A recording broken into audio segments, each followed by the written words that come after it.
Warning: the following live broadcast may contain loud, obnoxious, shrill, and alarming noises that might be considered disturbing, if not outright uncomfortable to listen to, especially if you are wearing headphones. I share my office space with an African gray parrot and two parakeets, and I have no control over their behavior while I am live streaming, unlike my regular videos where I have the opportunity to edit them out as best as I can. If you are sensitive to loud, surprising background noises, I recommend either not turning up your volume too loud or watching my edited pre-recorded videos instead. Viewer discretion is advised. Well, hopefully we won't get too much noise because I just cleaned the cage, and usually when I clean the cage, I give Einstein a whole bunch of like peanuts to eat, so he's eating that right now. So hopefully that'll be enough to kind of like keep the really more obnoxious noises at bay. But hello, everyone. Hello, everyone, and welcome to another edition of the EgoWorks live stream. I need kind of like a better intro than that. I mean, it's like, look, I've been doing this for 3 years now. If I haven't figured it out by now, I'm not going to. So, everyone should be used to that by now. So let me see who's joining me today. Who's keeping me company today? So hello, Joseph. Hello, good afternoon. And Melissa is keeping me company today as well. Hello. And yes, I see you, my beautiful eyeball people watching from regions beyond. If you are watching me from Facebook, come over to YouTube, join my sexy people in the chat, so we can all keep each other company. Because look, I know we all had a scare when Facebook. We lost Facebook for an hour. I know that we were unable to function as human beings without Facebook for an hour, but that's why I recommend coming over to YouTube. While you're at my channel, make sure you like, share, subscribe, and hit that notification bell so you get notified whenever any of my live streams go live. That's what live streams do, So 2 live streams in a row. It's like, Jesus. Sorry, I'm a little distracted because I'm using like a brand new like lip balm that has a tint in it. And it's like, oh, I think it kind of overdid the color a bit. So I don't know. I'm a little distracted. But no, it's fine. It's fine. At least I'm all moisturized. So 2 live streams in a row. What a shock. But I mean, what the hell, right? So it happens. sometimes I feel like a nut, sometimes I don't, right? So I guess we might as well just get this party started because we do have a lot of work to do, as I am wont to do. So let's get started here. So hello, everyone. My name is Daphne Lage, and I'm a cartoonist, illustrator, and comic book artist from New York. I have been self-publishing comics since 1992, and you know what that means. You really want to know my process? Absolutely. Usually starts with a holla and ends with a creamsicle. And then if there's time in between, Thundercats. Ho! And I am known for my furry fantasy adventure Tall Tales, which returns to Kickstarter in April. You know what? I might as well just say it. It's like it will return in April with the brand new story arc, Tears of the Mother, with the re-release of issues 1 through 5. So if you missed that Kickstarter from years ago, now you can actually pick up issues 1 through 5 and the brand new issue 6 of this 8-issue limited series. So the link is in the show notes and in the chat as well. So you can sign up and get notified when the campaign goes live. And I am also known for my medieval fantasy drama, Eagle Raven, Heir of the First Unicorn. I just want to thank everybody again who supported the issue 8 campaign. I just paid the printer bill today. So hopefully I will get my books by hopefully next Friday so we can get these books out, get everyone everyone's rewards out for before the end of the month, which would be really great. But thank you everybody who supported the campaign. Yeah, and keep out, and just I don't know, sign up at the website so you get notified when the other campaigns go live as well. So in the meantime, you can read both my comics online at egoworks.com. That's EGOWORKS, right above me right here. And you can also check out all my videos of how I do all my artwork and everything. I have 500 videos, over 500 videos on my channel at Daphne Lage, Lage Art, which you can find me right here, which also simulcasts on the Indie Comics Network. I have my wrong cue card up. Hold on. It's like, yes. Oh, here we go. And I am also a co-host with Nita Lanning on the Raging Through the Vlogs show every Monday and Friday at 11 a.m. Eastern on the Indie Comics Network. So yeah, so I simulcast through there as well. So like I said, so make sure that you like, share, subscribe, and hit the notification bell. So when any of our shows go live, you will get notified. Oh my goodness. So yes. So as always, there's a lot going on. There's a lot of work for me to do. And today was especially difficult because I actually didn't know what I was going to work on today. I had so for the past couple of streams, I've been recoloring some Tall Tales work. And I was planning on doing that again today, but I decided, you know what, let me mix it up a bit. So as you can see on the screen right here, I have a very strange amalgamation of different types of sketches and things forming the semblance of a cover that I need to work on. So later on this year, so of course the next Tall Tales campaign is going to be issues 1 through 6. And also this year, I'm going to be penciling out issues 7 and 8 to finish off that story arc. So we have a complete story arc. And then I have to start putting together the trade paperback for the one of 2 trade paperbacks. So what also made me figure I should probably get myself on, working on this is because I was setting up the Kickstarters for the remainder of the year. So according to the schedule, the upcoming next Kickstarters for this year is Tall Tales, Tears of the Mother, issues 1 through 6, right? That's the next one. Link is in the show notes, right? Then the Eagle Raven Volume 2 trade paperback is also that's after that, right? So Volume 2 is after that. And then later on this year is going to be the Volume 1 trade paperback of Tears of the Mother. So it'll collect the first 4 issues of the books on the next campaign.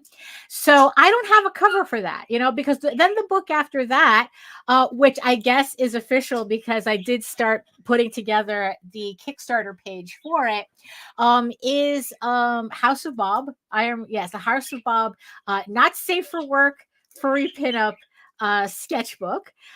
So I started putting together that, and so I had an image for that. And then when I was putting together the Tall Tales Volume 1 campaign, I realized I didn't have a cover for it. I just had the layout for it.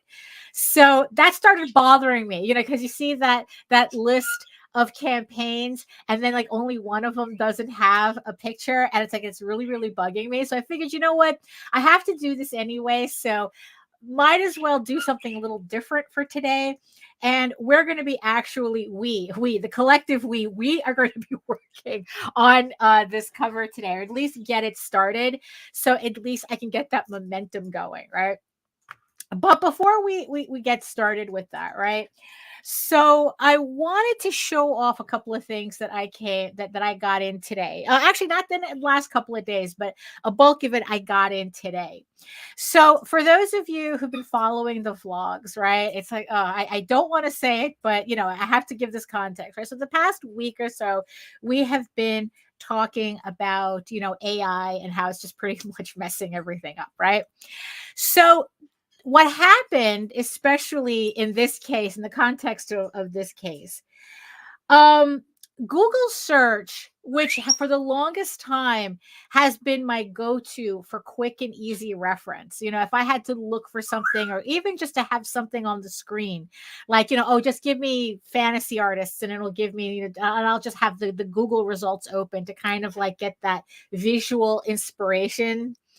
Right. So for the past, I don't know, maybe like 2 years, Google has been almost impossible to use. I mean, also this is on top of the fact that Google also started like prioritizing sponsored posts. So they'll post links even if it has just the like any reference to what you're looking for without it actually being connected to what you're looking for. Like if it has like the vaguest, you know, it's almost like the very beginning of Google where typing up what you're looking for would give you anything, except back then it was all porn, but now it's just sponsored posts. And honestly, I don't know which is worse, really. Um, so Google has become really frustrating for me to use. People have been saying that Bing is not too bad, but you know what, but in the end though, I just really just came to the decision that I really should get back into collecting books again. um and and I started like going on Kickstarter and finding artists that I like, that I know are real, because oh, here's something shady. The other day on Facebook an ad popped up for an art book that not even the slightest bit of digging told me that the entire book was AI. They literally, this shady ass company was trying to sell like an art book, an inspiration art book that was all AI. And it's like, oh, that's some shady shit, you know? So it's like, so unless I know, oh, hey, Glenn. Hey, Glenn. So yeah, so as long, so I've been, so honestly, that's part of the reason. So even with books, you have to be careful with, you know, so I always make sure that I'm only going to collect. Yeah, no, for real. It was a how-to draw book, inspiration book. Um, that was done entirely in AI. And I went to the website and there was no names listed whatsoever, no credits, right? And they were saying, and they were trying to get around the fact that AI still can't do consistent multiple pieces at the same time by saying this, oh, we got artists, professional artists, you know, a whole bunch of them to work on the book. And it's like, yeah, sure you did. You know, it's like, so how come there's no names? These artists have no names, right? Because there are no artists, right? So there was one incident in particular that really like made me go, I need to start buying books again. And I was looking for something, you know, fantasy art, right? And then it's like, no, it was on a group, and they had posted up what allegedly was a Boris Vallejo painting. But I was looking at it and I was like, no fucking way, this is Boris. There's something wrong with it, right? So I was looking at it, I was studying it, right? You know, it had all his classic hallmarks, right? But there was just certain but it just like, you know, when something is off, you know? And then it's like, you know, I went to look at his signature to see what year it was done, and the signature was kind of like it was a low resolution piece.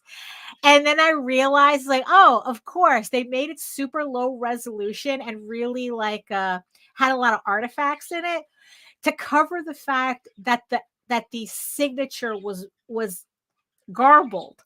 That so this wasn't a boy. And then it's like I did like a reverse image search, and this image came up nowhere. You know, so it's like okay, I know what's going on. So this is not Boris Vallejo. This is a painting in this is a generated image. I'm not even gonna call it a painting, a generated image in the style of Boris Vallejo, right? But it wasn't a Boris Vallejo, right? Again, that's what pisses me off. They say these chuds keep saying that, oh, you can't own a style, but they desperately need our names to make their shit.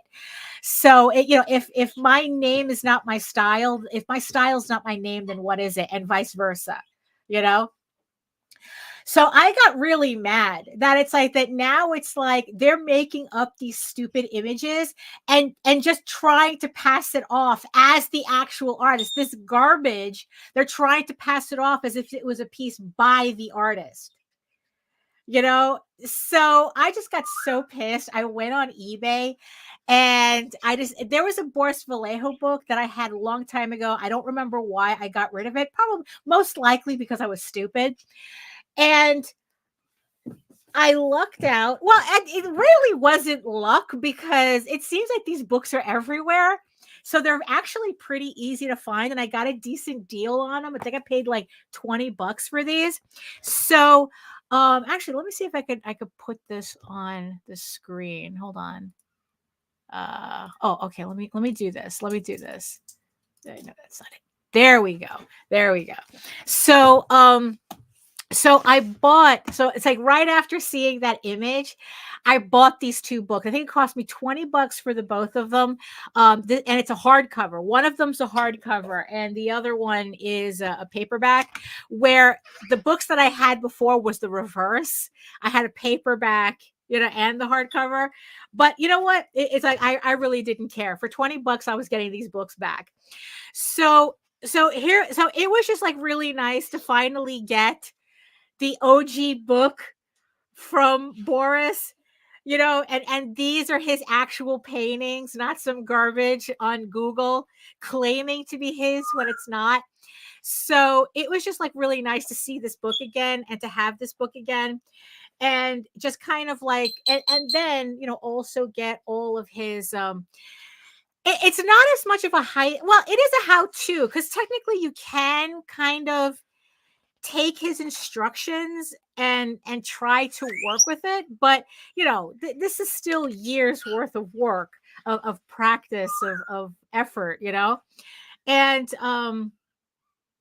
you know, just being able to see his sketch and the painting, I mean, it's like I was just really happy to finally to get this book back, you know, and to see this book again, you know. And you know, so it's like, yeah, I was just, yeah, it was yeah, it was just really nice. And then the other one, so I got, so this one, right? So I, like I said, I got this on eBay. You can, it's very easy to find on eBay as well, you know,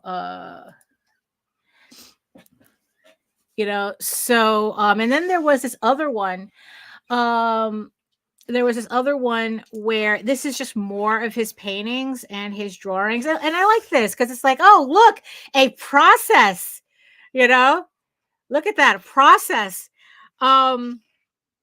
which is really interesting. Also, it's also funny to see his paintings and go, oh, you know, to see how many paintings he posed, you know, like he posed for him and his wife before he divorced and ran off with Julie Bell instead. So you know, so yeah, so it was just like, it was just really nice to see. Yeah, because the piece that I saw online in Google was just, I mean, you compare it to what he actually does, and you could see right away, you know, like it's not his. Like it could imitate, you know, like this little technique that he does, but it just was not it. Like I could not find I could not find the piece that thing. I mean, it was just like really irritating. You know, it's like it's like first they want to steal his artwork so that an AI can do it, and then they want to take the garbage the AI spits out and then claim it was Boris's work. Nah, that sucked. So, you know, so I was really happy to get to get these books. Another book that I ended up getting, because now it's like I'm on a mission to kind of like just to get books that can serve as inspiration and just, you know, have it around without having to worry about using Google. So so this one was a little out of my wheelhouse. So So I guess Sarah J. Maas is like one of the hottest authors on the scene today. She did this book, A Court of Thorns and Roses, and she just came out with a new series called Crescent City. And the thing is, though, is that the internet has really taught me to be suspicious of anything that's a little too popular. And so I haven't read any of her books, but the reason why I got this, well, one, because it's a coloring book, right? So already it's a little out of my wheelhouse, right? But there was one particular artist that I saw have art in this book, and I go, okay, I'm going to pick up this book just for the art. So that's what I did. And it's kind of, that I think I was looking at the credits, and I think which one, like these, like this one, this is all Alan Lee. The guy who did the concept paintings for Lord of the Rings, even though, he existed as an artist in his right before Lord of the Rings. But I mostly picked it up for this artist's work. I forgot her name. I have her on I follow her on Instagram. But she does like this really, really clean, like, artwork that I really liked. And and it's like, it's a very attractive style. So I go, okay, let me get the coloring book. It's not that expensive, and I thought, and in the end, when I got it, I thought it was an interesting format where it's like, it's not just a coloring book. It has, I think so. Oh, oh yeah, I think that's her. I think so. Actually, I could just look in the back, right?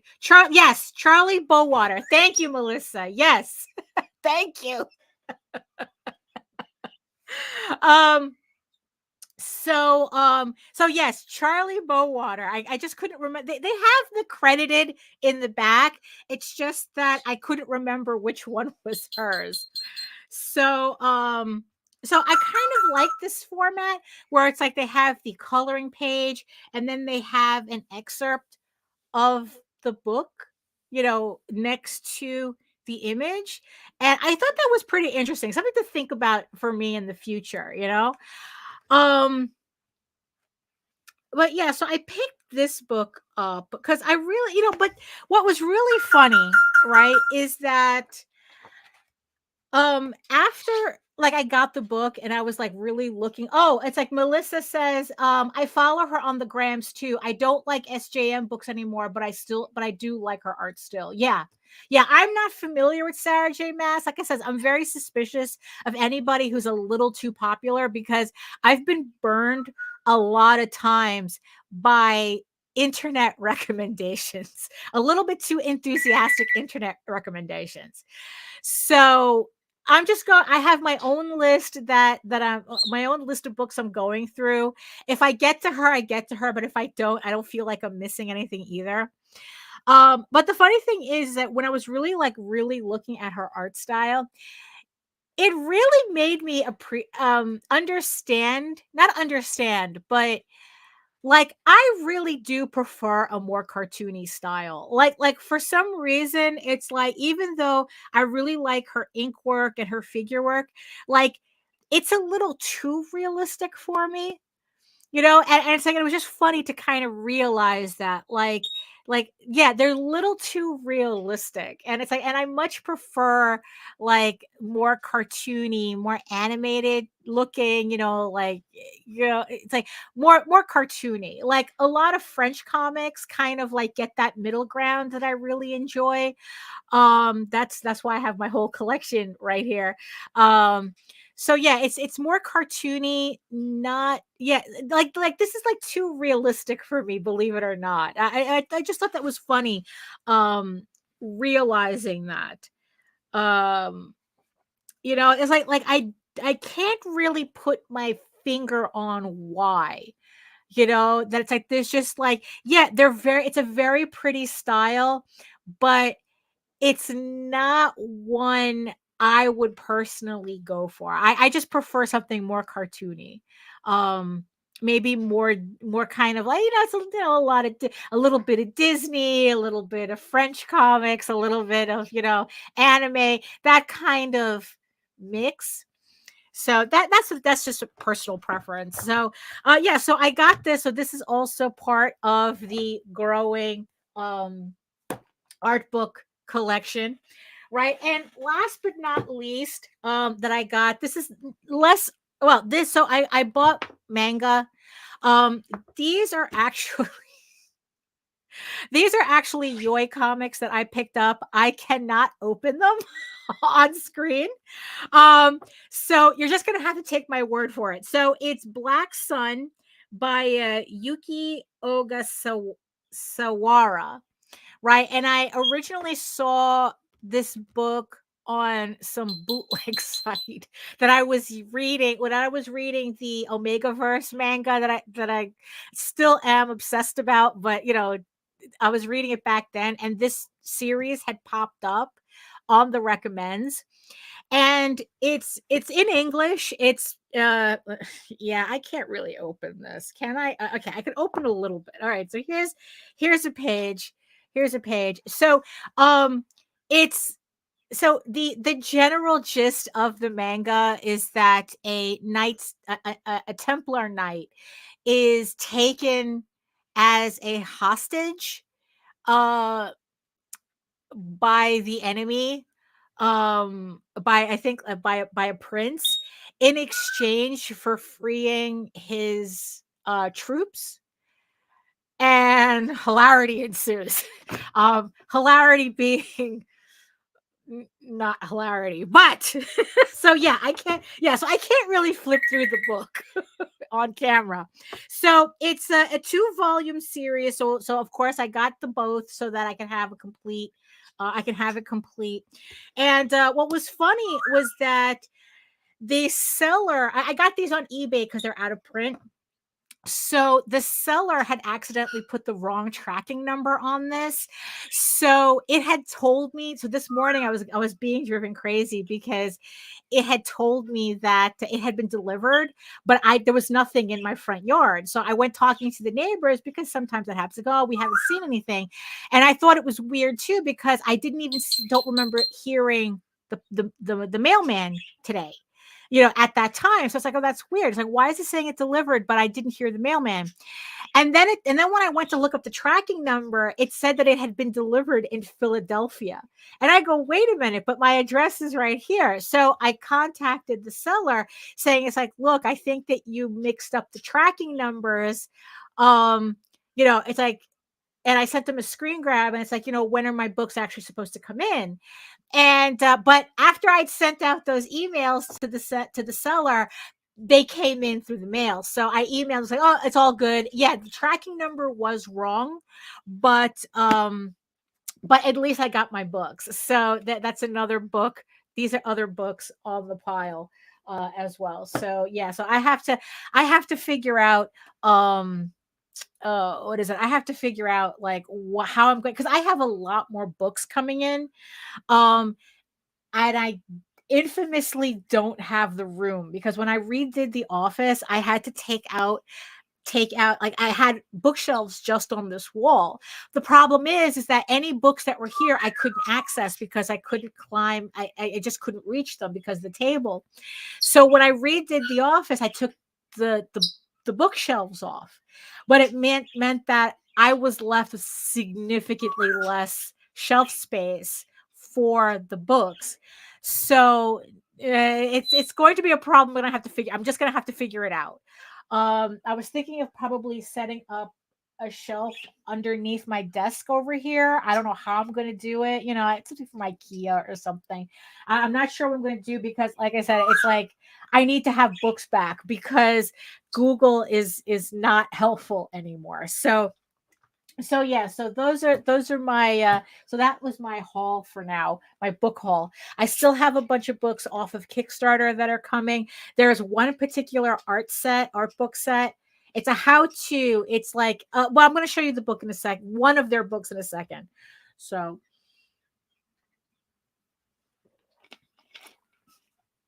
yeah, so let me go back to let me go back to the table. So right here. So this company, Masters of Anatomy, I know I've shown this book before. So it's literally just a pose book where they have all these, you know, poses and whatnot, and you just use them as you see them, right? And it's like, and I'm a little disappointed it doesn't come with a CD like a lot of the Japanese pose books do, so that I could just, because the Japanese pose books, right? Let me see which one has a CD. This one has a CD, right? So like a Japanese pose book like this. So this one is all like hands, right? And it comes with a CD that has all the images in the book, so that all you can do is just import the images into whatever program you're using and just pretty much trace them. I mean, that's really what it's come down to, right? So this book is pretty much the same thing, except it doesn't have a CD, which is fine. What I ended up doing was just taking pictures of the poses that I wanted and importing them into Photoshop, and I'll show you that in a minute. So they came out with this book, Masters of Anatomy, is on Kickstarter. I supported their latest campaign, which is like I think a month or so ago, where they did like an anatomy book, like just learning anatomy. There's this Japanese teacher that all he does is like he's a master of a anatomy teaching, I guess, wherever in whatever university, and he helped them put together this book that's kind of like learn anatomy once and for all. And they did that, and they also, because this is book 9 of their series, but they don't reprint anything except during Kickstarter season. So I got the entire collection. Oh boy, did I spend money on the last stuff. I spent a bit of money on the last, but you know what? But like I said, it's like these are anatomy books and pose books. These are books I'm always going to be using. So, in the end, it is what it is, right? So what I did, so for today's project on the table, what I did was I picked out a bunch of these poses and I brought them into Photoshop, and I tried to put together a layout for this Tall Tales cover for the volume 1 Tears of the Mother trade cover that so let me just put that here it is. So this is what it looks like in Photoshop. So as you can see here, it's a combination. So obviously I did these sketches on my own. I liked those poses better. So I put those in the layout. And then all of these poses here are from the weapons book.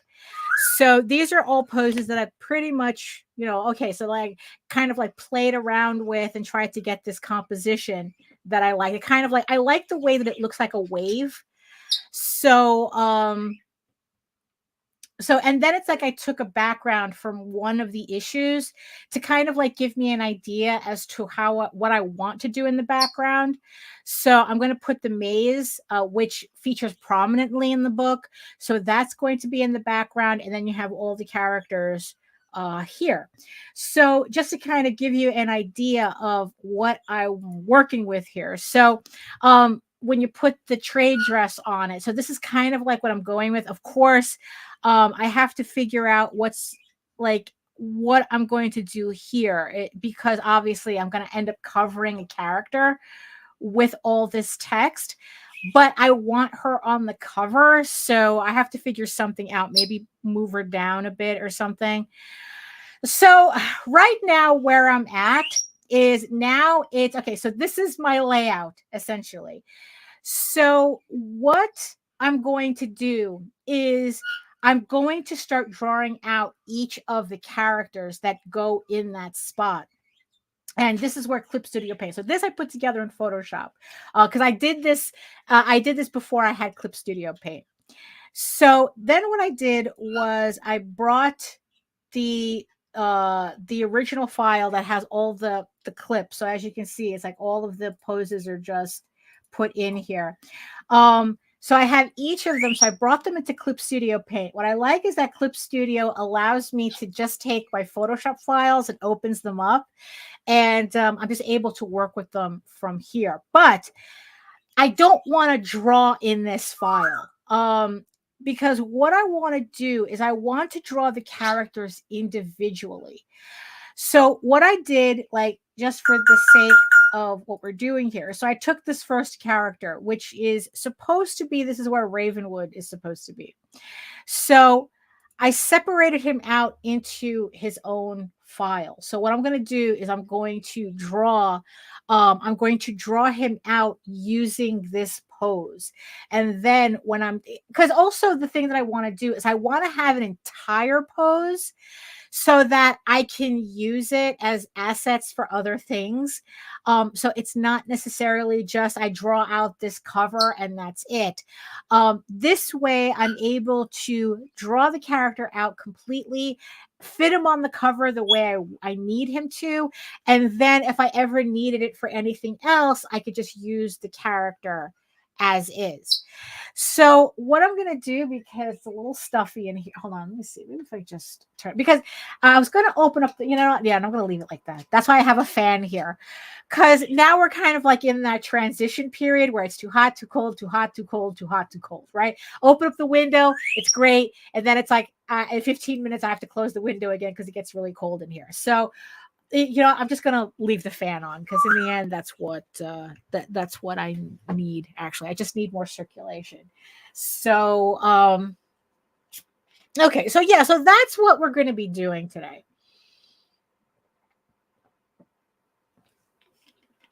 So, okay, let me just tidy up here a bit. Because I can't. I'm one of those people that I need to have everything in place before I get to work. Okay, there we go. So that's in place. So I'm not going to need this book, so I'm going to put this away. Okay, let me just put this here. Okay. All right, so we all nice and tidy. Okay. So the manga I'm going to just put aside for now until I can find a spot for it. So, okay.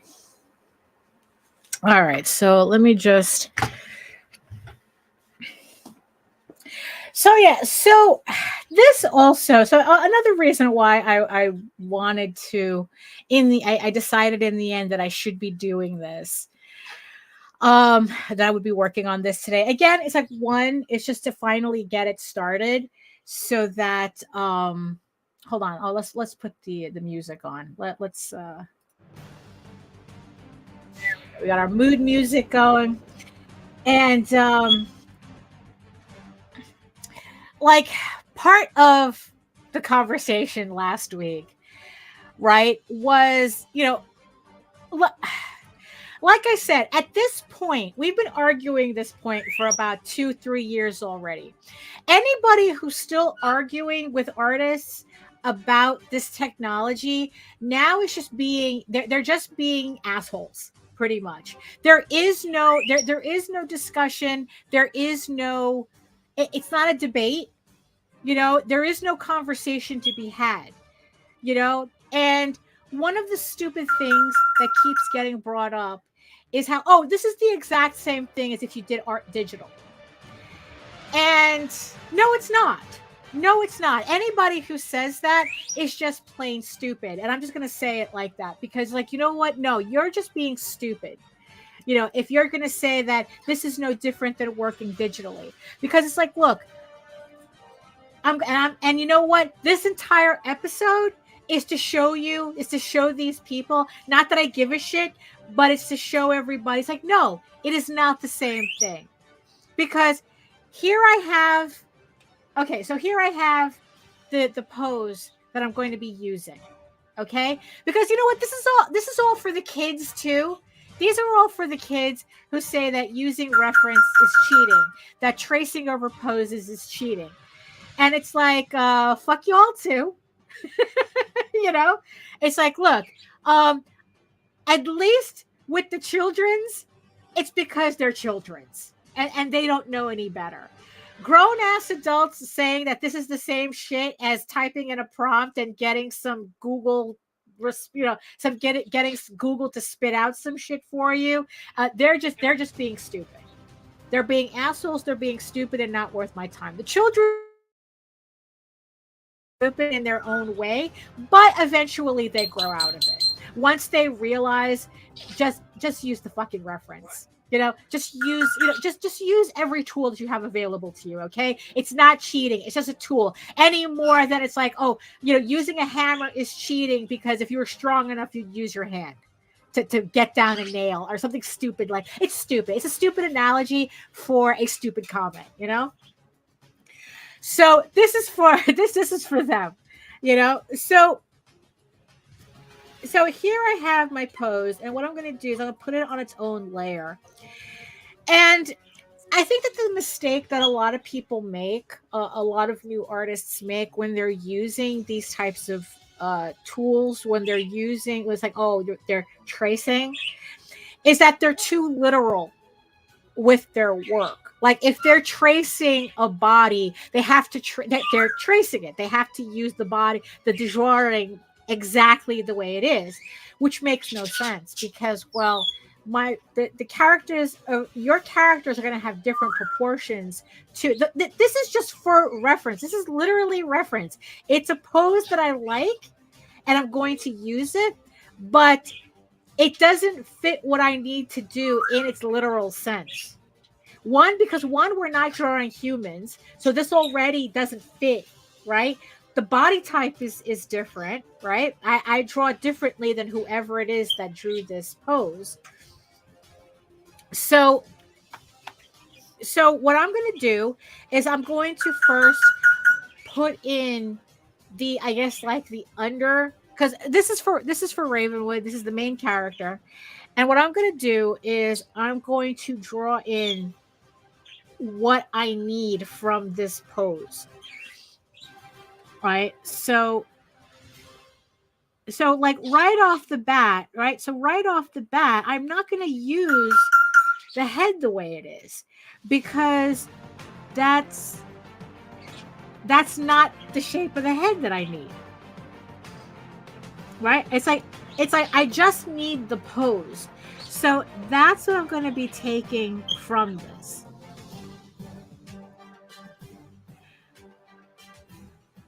So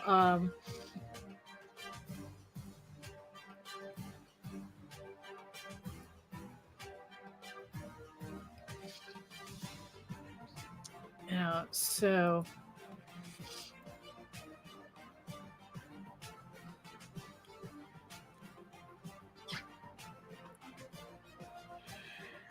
and by the way, if you go to, what's funny is that also this Masters of Anatomy book, they don't credit the individual artists in the book, but if you go to the website, they actually credit all the artists that they worked with for the book. I don't know why they didn't put them in the book. So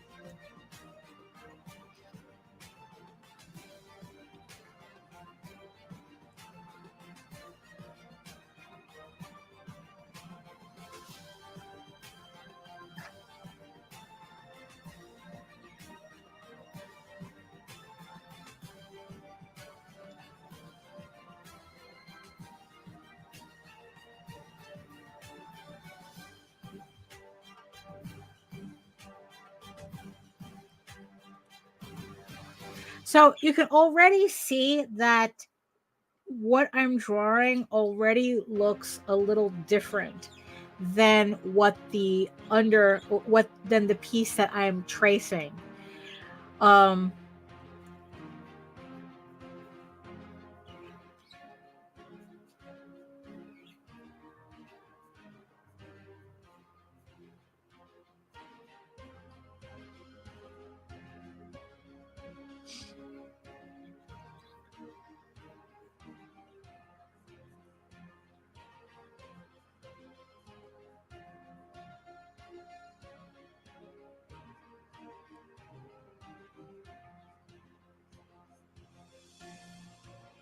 Also, one thing that I've noticed about my style is that my characters tend to be like kind of like on the short and stocky side, rather than like, you know how in the How to Draw Comics the Marvel way they said that the ideal form is like eight heads tall or something, or um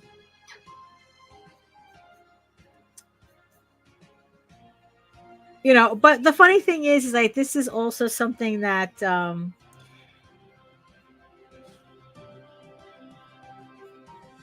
like part of what becomes our style is also the fact that we draw what we kind of look like. So if my characters are short and stocky, it's because I'm short and stocky and I use myself as reference, So it's like, yeah, so my characters have short legs. It's because I got the legs of a corgi. So all my characters have a similar build.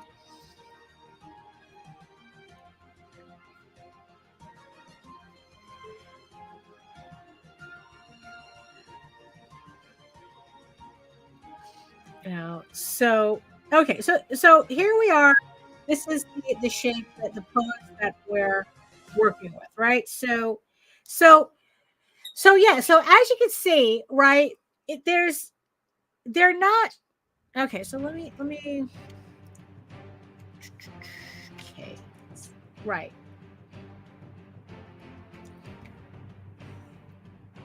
Right. So even though okay, so let's put that. So even though I essentially worked with this drawing from the book, I mean, you could already see that they're not identical. So it's like I didn't, so it's like, yeah, so even though I haven't like drawn in the character yet, I just took the pose. It's like already you can see that this, even just the understructure, is in my style. That there's something that you cannot confuse this character with that I drew this. You cannot confuse it. And even if I were to draw on top of it, like even if I were to do it literally, you could still tell that, oh, you're drawing that wrong because it's not your style. There's something you're not, it doesn't look like something you would draw. So yeah, so honestly, so for this piece, now that I have my structure, the structure that I want down, now I'm going to sketch out the rest of the character. Right. So I think what I'm going to do, okay, yeah, I'm not going to go. I'm going to see how messy this gets, and then I'll put another layer if I have to.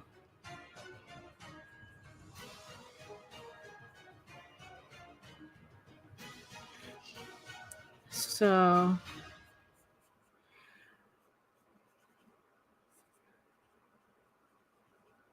we're going to start.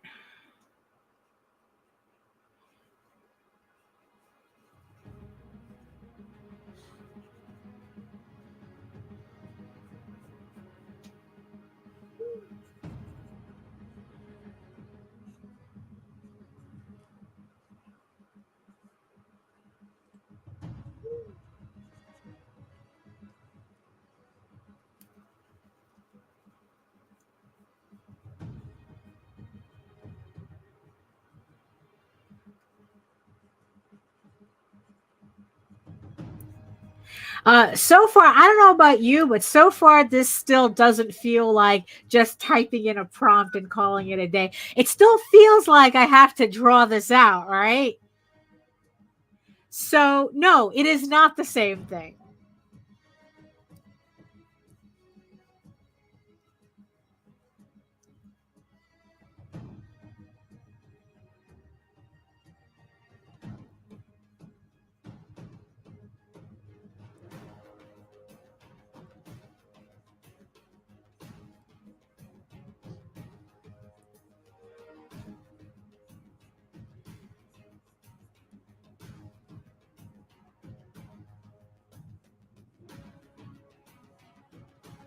Now, the thing that I could already tell is the thing that I have to be careful when I'm using poses like this is sometimes I have a tendency to take on the proportions of the like already I can tell that he's a little too tall and his head's a little too small. So luckily digitally I can fix this. So which is something that I do appreciate and you see, and that's the funny thing. Usually it's just just a tad. Usually it's just a tad. That's the thing that surprises me the most. Like, it's not like I had to enlarge it that much. It's just I just had to enlarge it just a little bit for it to look right for me. So okay, so let's go back to the pencil.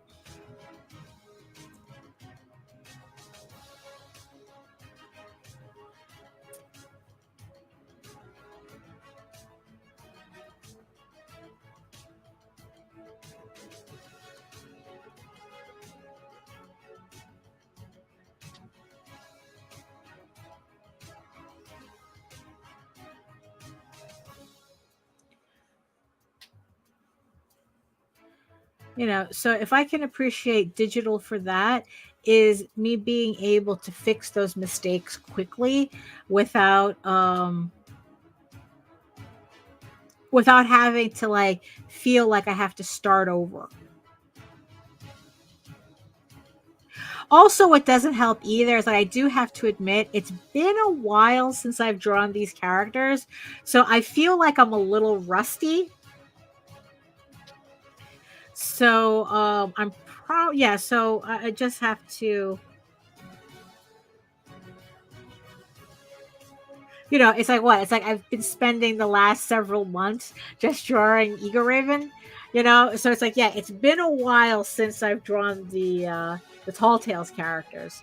So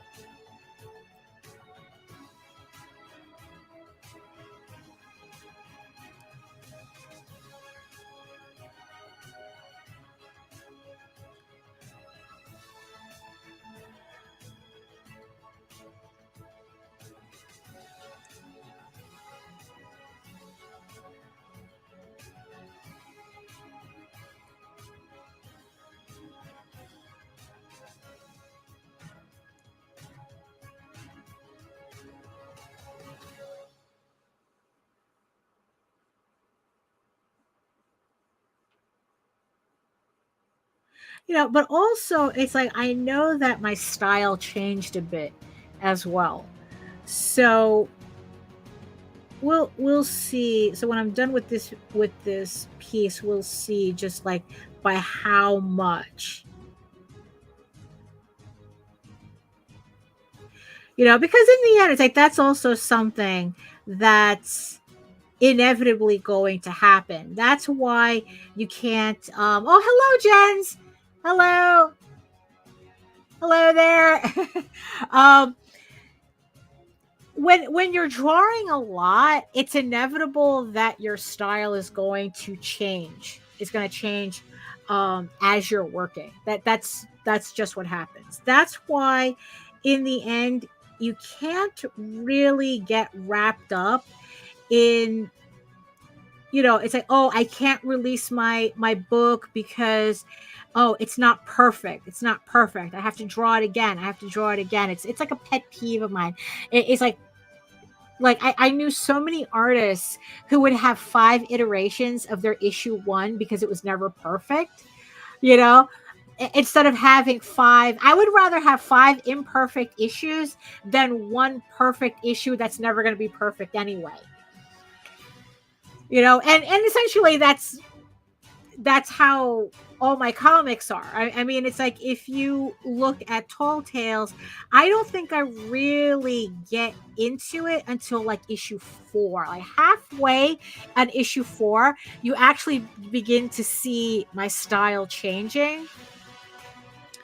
And like with Eagle Raven, like you'll really start to see a style change at between issues 6 and 8. So it's like, yeah, that's going to happen anyway, and you just have to accept it for what it is, you know.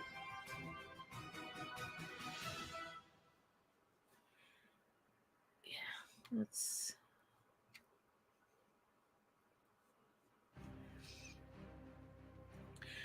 so it's like, because it's been a while since I drew the Tall Tales characters, I know that whatever happened while I was drawing Eagle Raven all this time, that's going to ultimately affect Tall Tales as well.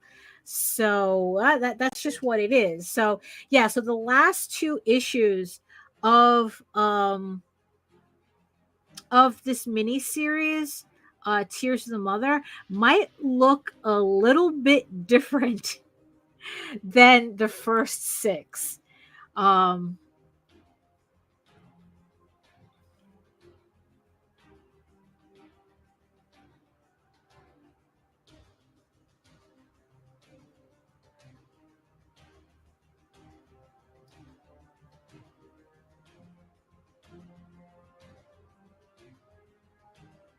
So let's see.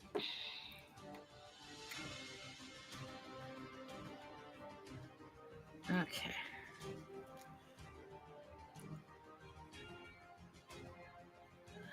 All right.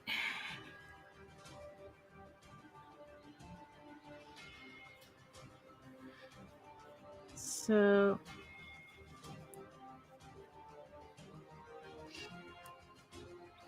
now the thing is that I have to decide on this okay, hold on, actually, is I can literally, like, so I have to decide whether I want this character. I mean, for the cover, I want him holding a sword. I want him holding his sword, but I think I'm going to do this in a way where I can have it both ways, so that depending on what I need this for, I could just like put the sword on a different layer and then just turn it off and then just have okay.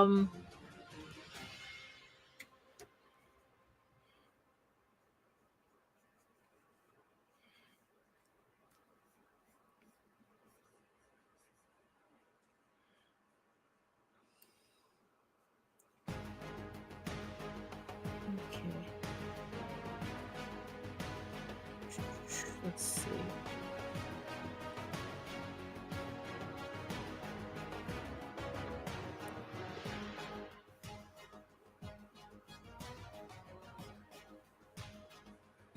All right.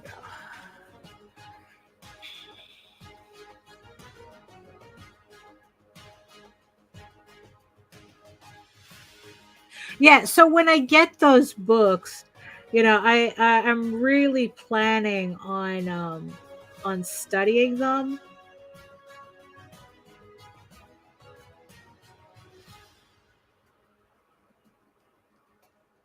Cause yeah, there's certain things that I just really want to finally like practice and just like, oh, just finally. Oh, hey Nicholas. Yeah, oh thank you. It's like when I get those art books, like those, like the anatomy books, it's like I really want to sit down and just really concentrate on them for a bit. So it's like, maybe it's like, I don't know, would you guys want to see me do streams on that? Just spend the entire 2 hours just sketching out anatomical studies. Like we're all learning together. Yeah, I really don't like the way that looks. Doesn't look right.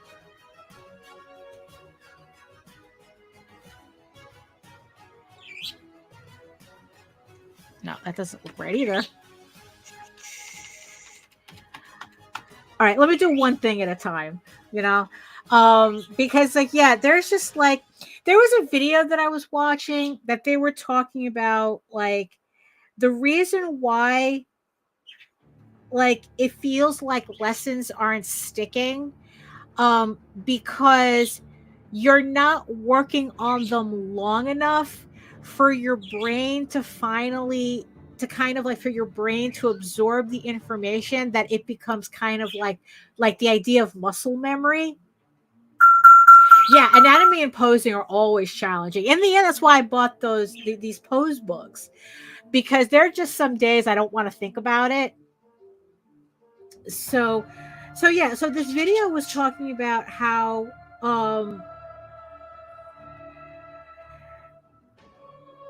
that you have to do, it's the let me see, it's the 10,000 hour rule, right? But the thing is with the 10,000 hour rules is that it's not that you work on something for 10,000 hours and become a master at it.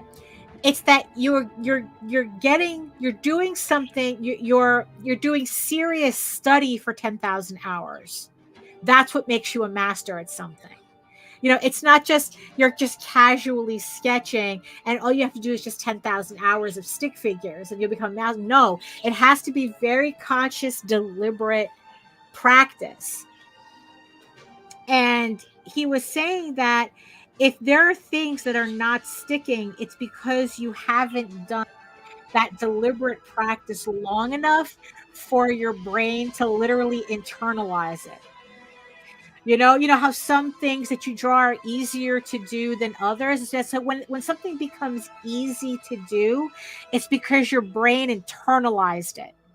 It's the whole thing about muscle memory. Like I said, it's like it turns to something where you don't have to think about it. So there's certain, so there are particular things that I do want to finally get it to that point. And honestly, like anatomy, especially male anatomy, is something that I finally want to get to that point where it's muscle memory. Literally and figuratively. Drawing people, it's like, because that's the funny thing, because when I first started working on Eagle Raven, one of the things that I purposefully, the challenge that I gave myself for that series is that ah!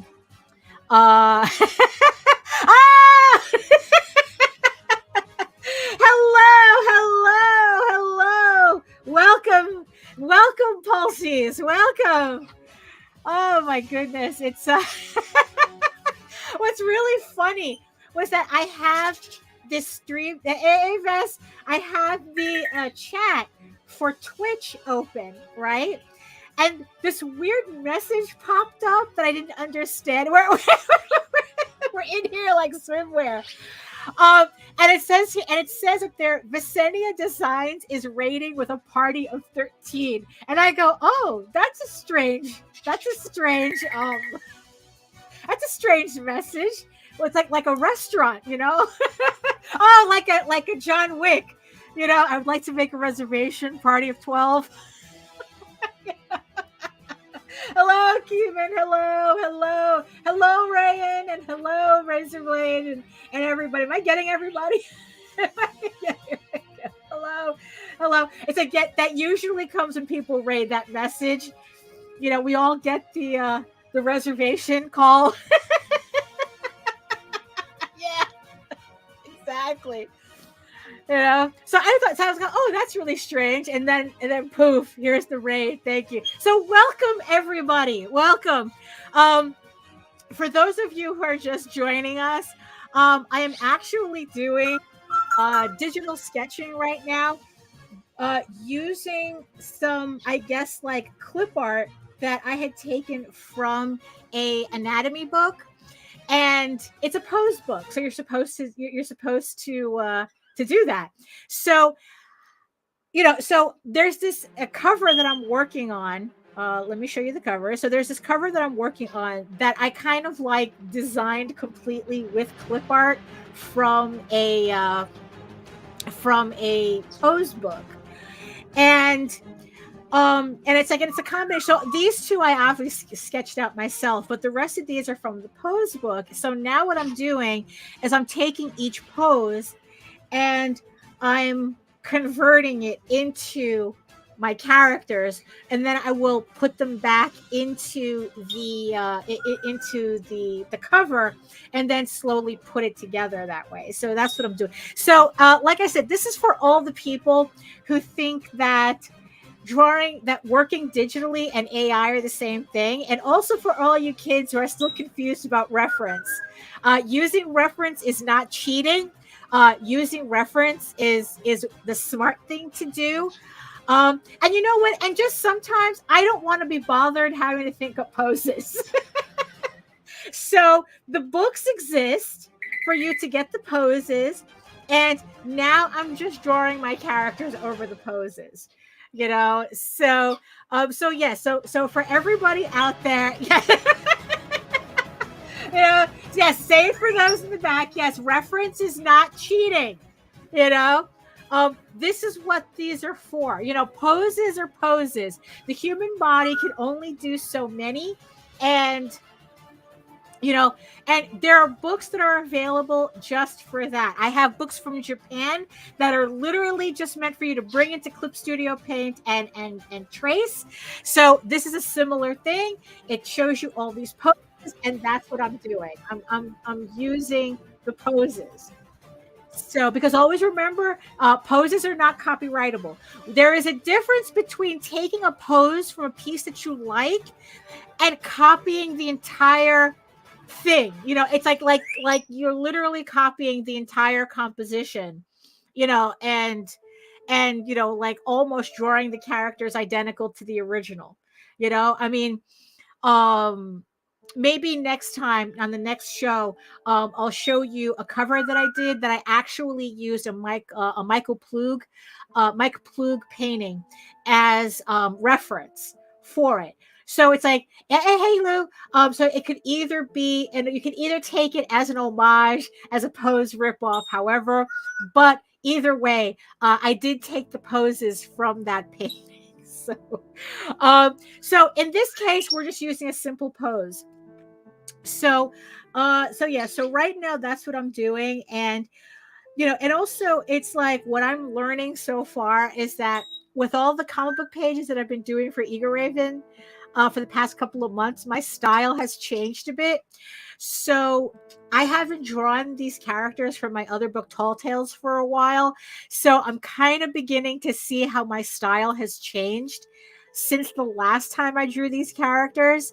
So it's going to require a little bit of tweaking on no problem, Keeman. So everybody feel free to lurk. No, it's like you don't need to comment. Just sit back, relax. We're all probably working together. So let's do that. So now it's the strange thing of seeing like how my style has changed and trying to adjust to that. So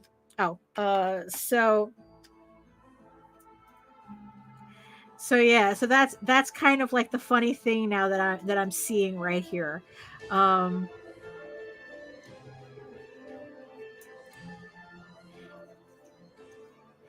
So Keeman says that he's drawing along as we speak, and Visenia says my style changes every book too. It's true. The more we learn, it's inevitable. It's inevitable. That's what that's what happens. The more we learn as we go along, it's going to affect our artwork, and we just have to take it for what it is.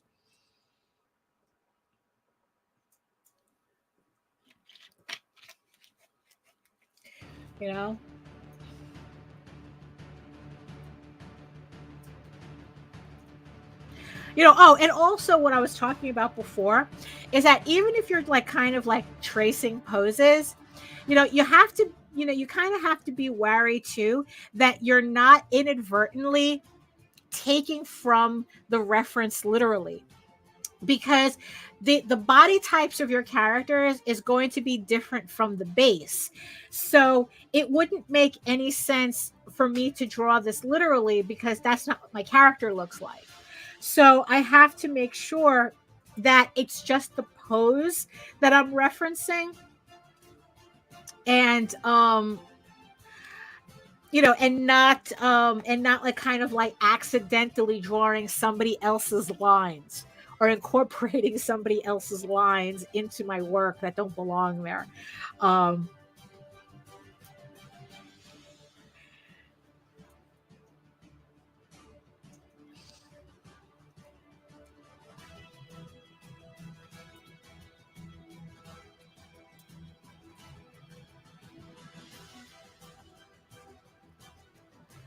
you know, so yeah, so also it's like, so I was also talking about how yeah, so I had bought like all these kind of like anatomy books from the same company that did it's called Masters of Anatomy. They had a Kickstarter recently. And when I get those books in, what I want to do is I really want to do some crunch time on studying anatomical figures. Like, because the book says, you know, learn anatomy once and for all. And you know what? That's something that I really want to do. So we were just positing if people would like to see a stream where I'm literally just doing anatomical studies, you know, with that book, you know, where, you know, so it's like we're all kind of like learning how to draw together, kind of, you know. So that's so because this is just, I'm going to just leave this as a sketch for now. So I'm just going to put in a rough version of the sword here, right? And then, oh, we might actually have time to do another character if the way it's looking. So let's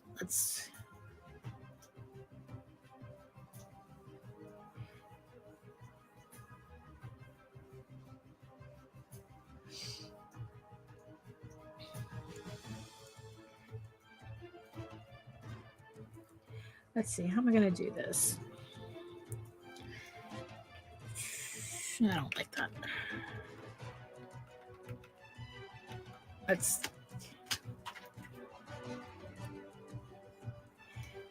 yeah, much better, much better. So we're going to do that.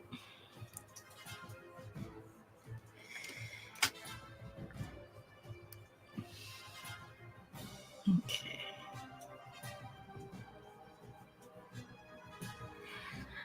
Yeah, so, okay.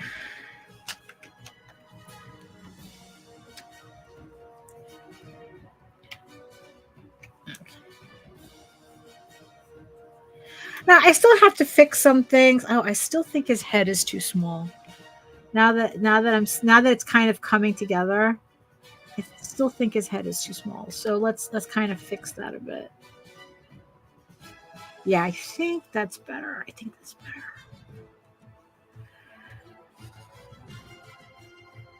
Yeah. So you see that's what I appreciate drawing digitally, to be able to do, to fix whatever mistakes I've made, just fix it then and there and getting it over with.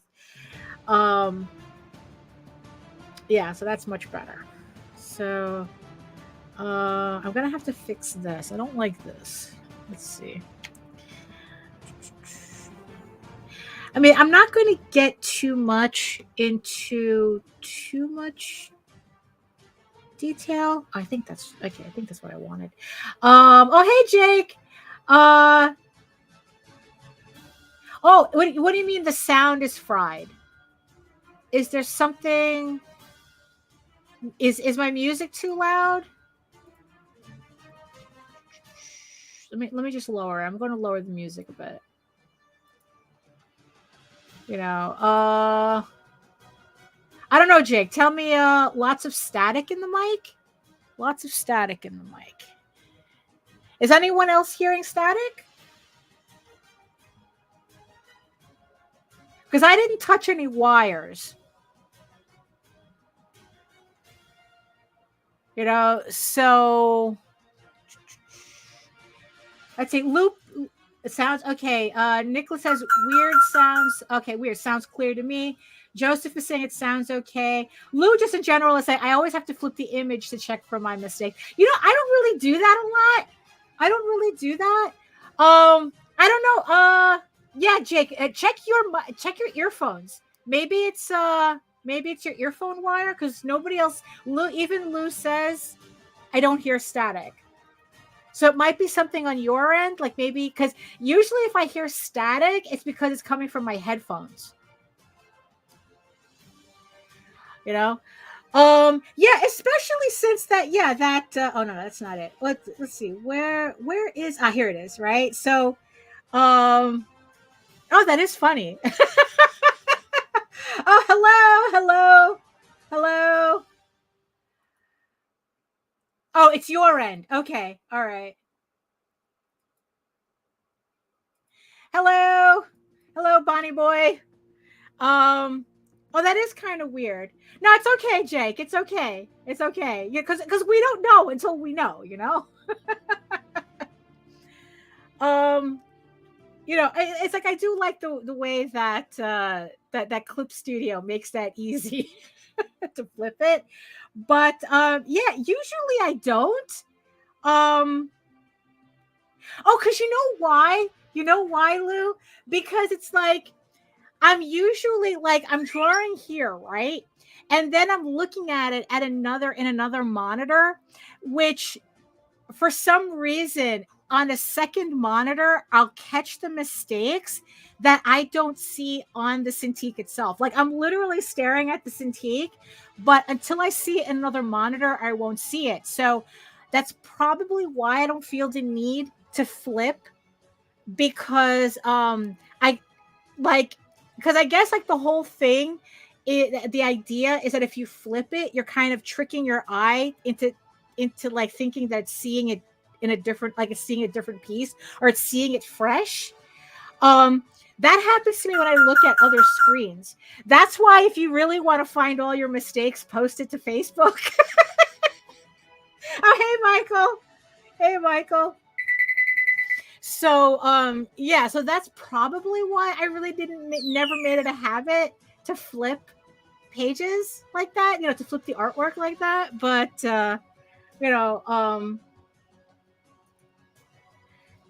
I mean, I guess also because it's the sketch, it's still in a really rough stage. There's still a lot of things I have to fix on it. So like right now, I'm just kind of like trying to like keep an eye on the proportions rather than like the actual details yet. So I'm gonna actually, what I should be doing is saving. That's what I should be doing. So okay, so this is what we got here, right? So so here is, all right, so here is the base that I traced, and then here is the actual sketch that I did. Oh, hey, Gothic Lolita. Hello.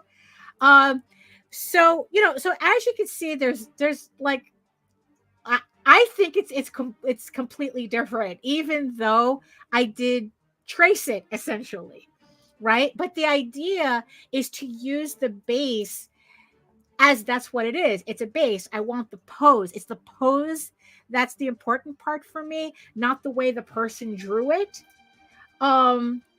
So that's the pose I want. So that's the pose that once I got the pose down, I didn't need the piece anymore, right? So then just to show you, right? So I'm gonna copy this layer. I'll see if this works. And then I'm going to, so then it's like, oh, that's the one. And then it's like, oh, it's kind of hard to see here, but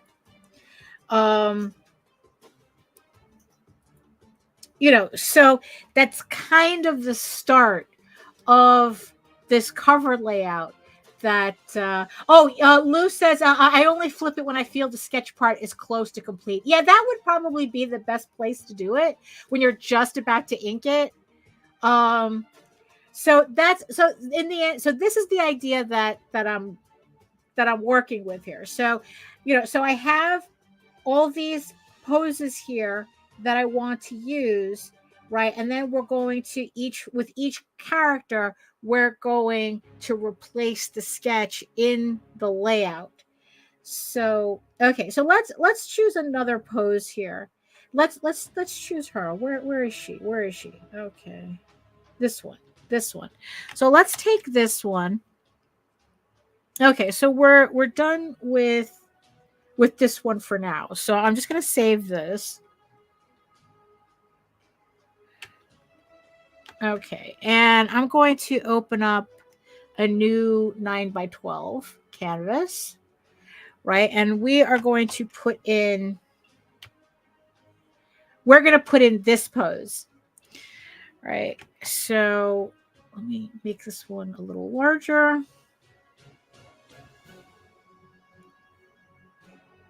Okay. So now we're going to use this pose. So we're going to be pretty much doing the same thing, right? So I'm going to like lighten it so it doesn't interfere with what I'm trying, with what I'm trying to do. Too many lines, it gets confusing for me. So, right. So, all right. So let me just save this, save as. So this one's.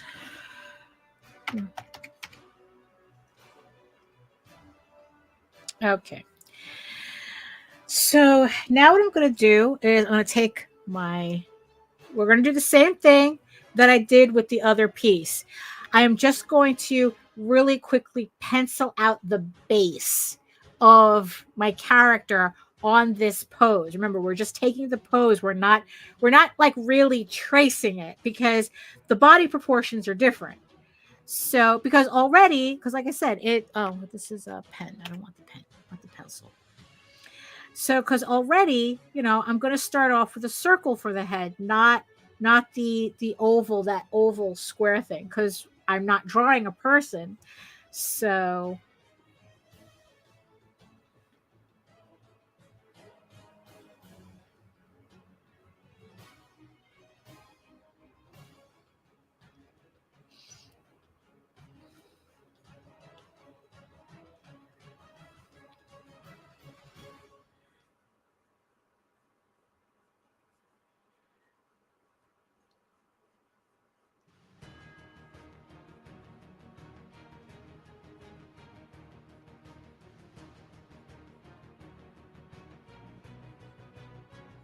okay.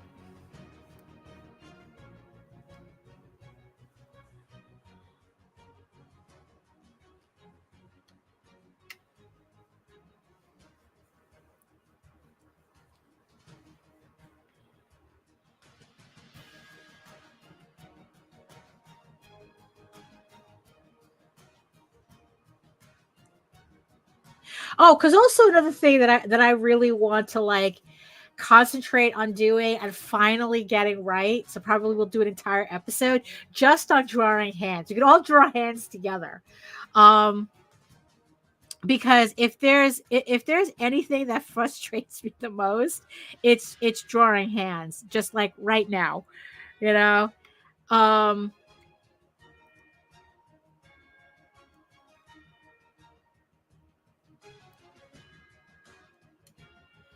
So yeah, so we can do that. So we can so we can have an episode where we're just drawing hands. We can have an episode where we're just drawing torsos. We could just all like kind of like practice together.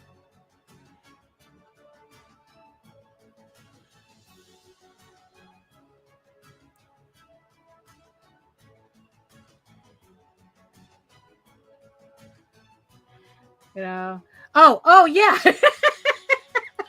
Yeah, that's how we beat AI. We all draw hands that look like hands, right? Exactly. Even when we draw hands wrong, they still look they look a lot more like hands than the way AI than the AI does when it messes it up.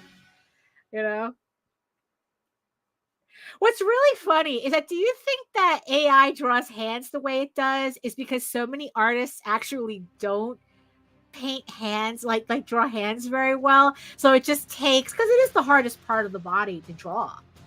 I mean, that's why, it's like, that's because that's where the phrase, it's as expensive as an arm and a leg type, that's where it comes from, because it's like because painting back in ye olden days, painting hands and feet used to cost extra because it was hard, you know?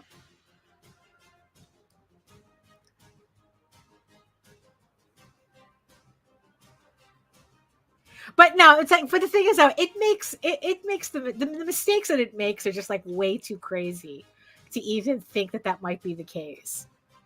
Because if that were the case, then AI would be like doing all its paintings like this.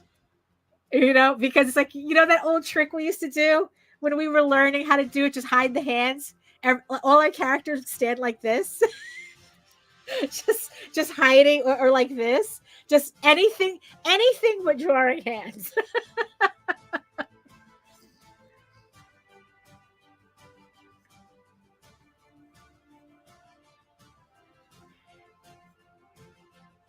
Oh, you see, this is where my short torsos come in. You know? So it's like, obviously this character has this base has a much longer torso than I draw. So if I were to draw it exactly, it would look very strange on my character. So you know, we just have to, you know, it's like I have to adjust accordingly, you know?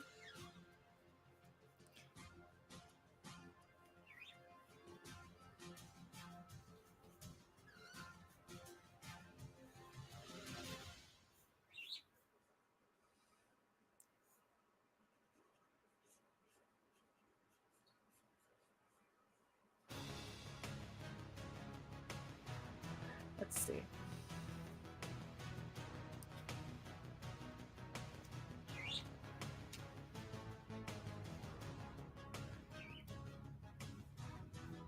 Yeah. Oh, so it's like, okay, so we'll have a hands episode and we'll have torso episodes. So we'll do that. We'll do that. So we'll have so when those books come in, we'll do that. Now, okay, so just to show you guys, right? So now you see how this foot was drawn, right? I mean, and this is obviously somebody who's considered a professional artist, right? If I were to trace that foot exactly, people would think that I was being inept. You know, that's the weird thing about it. That it's like, oh, let me just, you know, like it's just like, you know, like I'm trying to be careful here with like, I still have to understand. Oh, how did it lighten? Okay. What? Oh, I'm drawing on the wrong layer. That's why. Okay. You know, I still have to like, I have to understand what I'm looking at. And it's like, and this, like, if I just drew this foot as is, I mean, I guess it kind of makes sense, but like, I'm not understanding it. So we're going to have to do a foot episode too. So this is what I'm talking about, right? You know, and it's like, look, and even here, right, it's, you know, like her leg is much longer than what I'm used to that I draw on my characters. So I can't take this pose literally because of that. I have to adjust as, you know, as I'm going along. And you see, so it's like I'm trying to imitate what that looks like, but yeah, I have to go back in and fix that because that doesn't look right. You know what I mean? So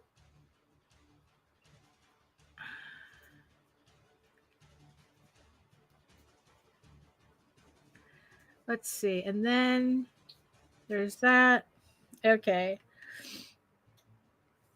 So you kind of, yeah, so here is so here's the pose, and then here is what I based on it, right? You know, again, it's like there's there's kind of little things. Oh, Nicholas says a foot anatomy episode would be great too. I have to phrase that carefully to not look. It's going to be a weird episode no matter what. You know. So let's see. So you see that I have. I don't know, like it just looks different. Like it's kind of, it's not tracing, you know, it's like you're using it as reference. I mean, yeah, they look the same, but at the same time, this is being built in my style. You know, I'm just using the pose. So, you know, like I said, if I drew it literally, it wouldn't look like my character. So you don't want to do that. So, okay, so let me just try to pencil this out more. Let me see.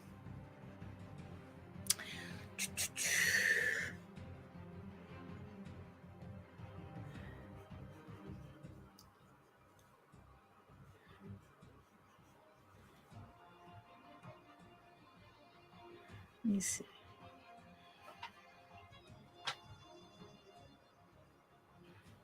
You know, so let me see. How do I want to do this?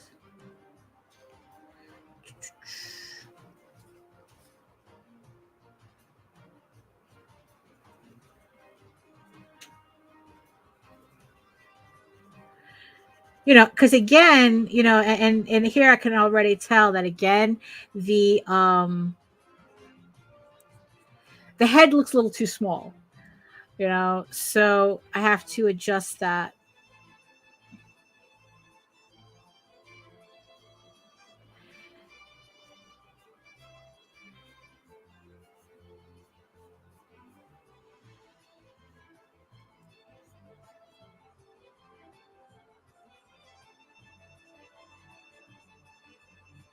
Let's see.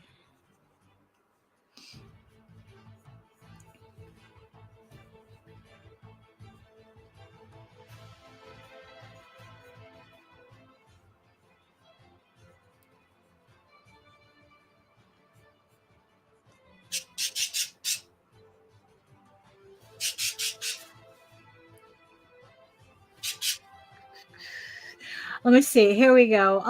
Nicholas says, I mean, I don't want to yuck on anyone's yum, but yeah. Plus, can you consider advice for anthro feet and footwear and digitigrade legs? That can be extra challenging. Oh, that's a good one. That's a good one because actually, what's funny that you mentioned that because that was something that I was trying to think of. Is like I don't know. It's like I just thought it would be funny to draw Eager Raven in a steampunk outfit, but then how would I do the boots? You know, because I think that the boots are such a really important part of a steampunk outfit. But like, how would that work on her? You know. So yeah, we can definitely do that. We can definitely do that. So we can have little art classes as live streams. We could do that. Yeah, you know what? I like that idea. I like that idea. So,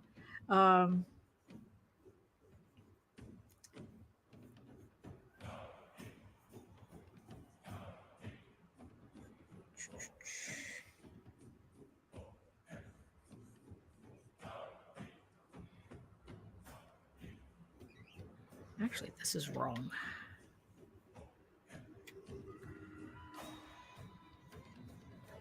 Let's see. Yeah, I think so. Nicholas is saying spat style uppers for steampunk Eager Raven. Yeah, I think so. I think so. Like that's what I keep thinking of. But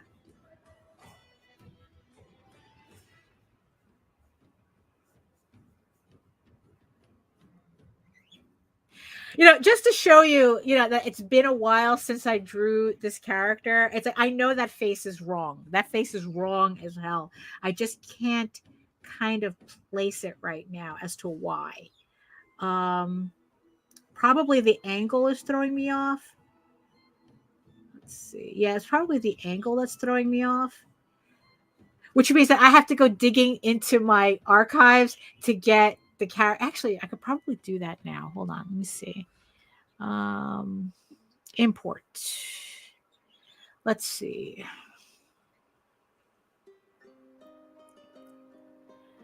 Let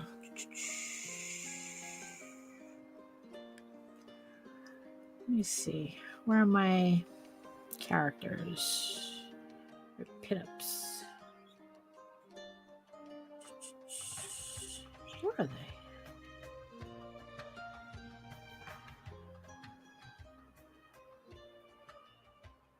Oh, here they are. Right there. Oh, here we are. Okay. Let's see. So drawing different style sneakers, high top, low cut, any kind of shoe. Oh, yeah. Shoes is really hard. Shoes is hard for me to draw too. That's like we could have our own class just on just on shoes, you know. Oh, how come? What am I doing here? Oh, okay. Oh, I see what I did. Okay, hold on. There we go.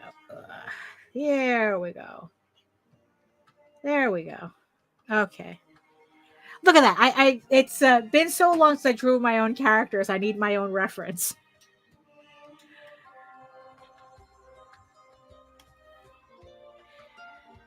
Okay, so I think I see what I did wrong. Let's see. But you know what? That just goes to show you that, like, the learning never stops. You know, that there's always going to be something you don't know how to do that you need to that you need to practice, you know. Oh, oh, hey Joe, hey Joe. Oh, the clip? What do you mean the clip? You mean this clip? I don't know who it is, but it probably is for Hogwarts guys. I asked my friend Joe, I asked my friend Jake. They said it was for Hogwarts guys. I'm sure Jake is in the chat, so I'm sure he's listening too already. He was in the chat already, so there we go. Yes, the band is back together. You know, there he is. There's Jake. There he is. There we go. You know. So, but yeah, it's like it just goes to show you that it's like, yeah, we could spend, like, the video that I saw said that you have to give yourself a year practicing something. There you go. The songs of the ancients. Let me sing you the song of my people. You know, so the video that I watched was talking about how, you know, like, you should really study for at least a year, like practicing something, like, and I'm like going, it's like, look, I don't really have, it's like, we don't have time for that. I mean, it's like, we need to practice, yes, but to just spend a year just practicing one thing, it's like I understand what he's saying, but it's completely impractical. I mean, you kind of have to spend that year practicing a lot of things, you know, like, probably, which in the end is why it's so important to have a sketchbook. Yeah, no, definitely. You know, the difference between studying and studying with intent. I mean, that's really the whole point, you know, is that I've seen people just like do like stick figures and call it a day. And it's like, you're not learning anything from that. You know, you have to, you know, yeah, it's like the intent, the actual concentration to actually study. The actual study is what we're going for here. So what I was thinking, right? Because, you know, it's like that's why it's important to have a sketchbook, right? And then it's like, I don't know, like, do monthly challenges, you know, where it's like, okay, I'm going to spend an entire month just drawing hands, right? It's like, trust me, you draw that with intent. By the 30th day, you're going to be drawing completely different than on that first day. You know, I mean, that's going to happen. right? Jake says you got to do the work with intent to know when you hit a plateau. That's true, because it's like you have to know. Because it's like, so that you know, like, okay, what else do I have to do here? There was an artist that Jose showed me the other day. He did a post where he was showing how he drew when he first started. I forgot his name, but he showed a picture of Thor that he had drawn, and it seemed like, and when he showed the picture, like he was a complete Rob Liefeld clone. Take that for what you will, but like that was the style that he was drawing in when he showed the first piece, right? And then he says that I think it was like 12 years later, right? And even then, he only started doing real study in the last couple of years. And what he did was he decided that he literally was going to relearn how to draw. I forgot what it was specifically that he was referencing, but or like something had happened and he made the decision that he was going to completely relearn how to draw again. And what he started doing was he started taking live classes. Yeah, I think that's a good idea. That's a good idea. Sound effects. For example, if you want to know how to draw hands for at least 30 days. Yeah, I think that's what I'm running with too. That it's like grab a sketchbook and just like, I don't know, spend a couple of hours just drawing hands every day. Maybe if you could just drew for an hour every day, but just drawing hands with intent. Or if you wanted to draw sneakers with intent, you know? And do it for an hour every day. What happens after 30 hours, after 30 days, right? Or even, for as long, I still think you're going to see a change. So this guy started taking life drawing classes, right? And completely relearning. Like he was like really shocked to learn how drawing people in real life was completely different than what he was doing copying people like Rob Liefeld or Todd McFarlane or like the Image guys, and when he actually learned what human anatomy really looked like and drawing people, in person, his style started changing. And the Thor that he showed, that he drew, like it was a 12-year difference between that first Thor that he drew and this brand. It's like night and day. It was like a completely different artist,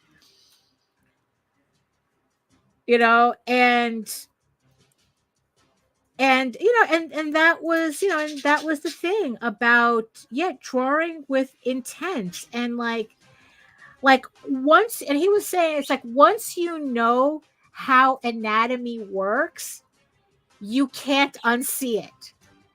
Like everything just begins to look different. Let's see. Jake says, best lesson I heard was that to draw, you train observation and execution, but both require intention. Yeah. Yeah, you can't half-ass it. You have to whole-ass it.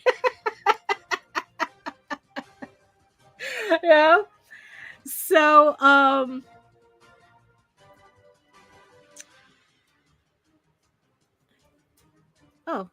right. I have this piece here.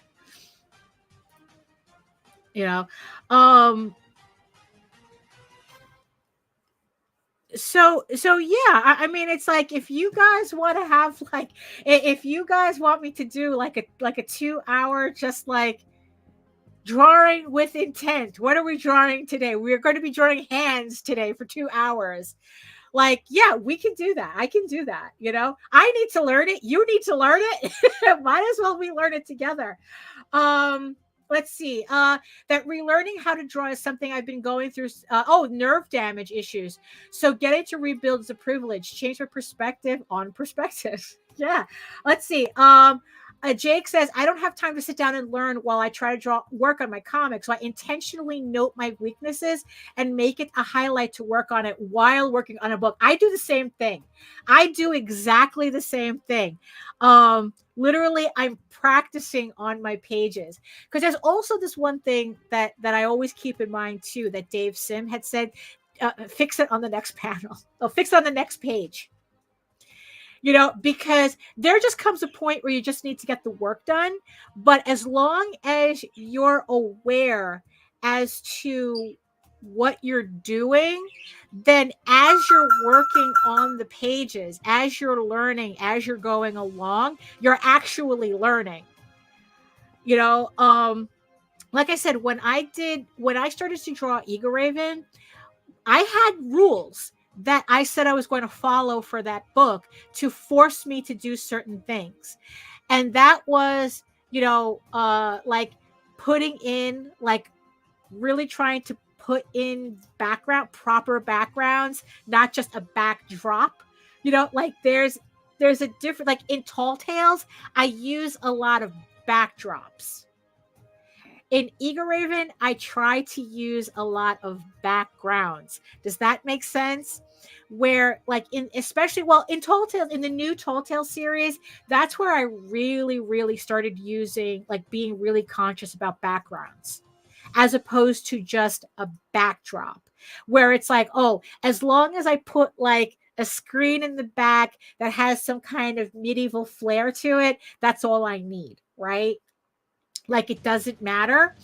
And when I got to the new series, Tears of the Mother, I made it a point that I was going to treat the backgrounds the same way I treat the characters.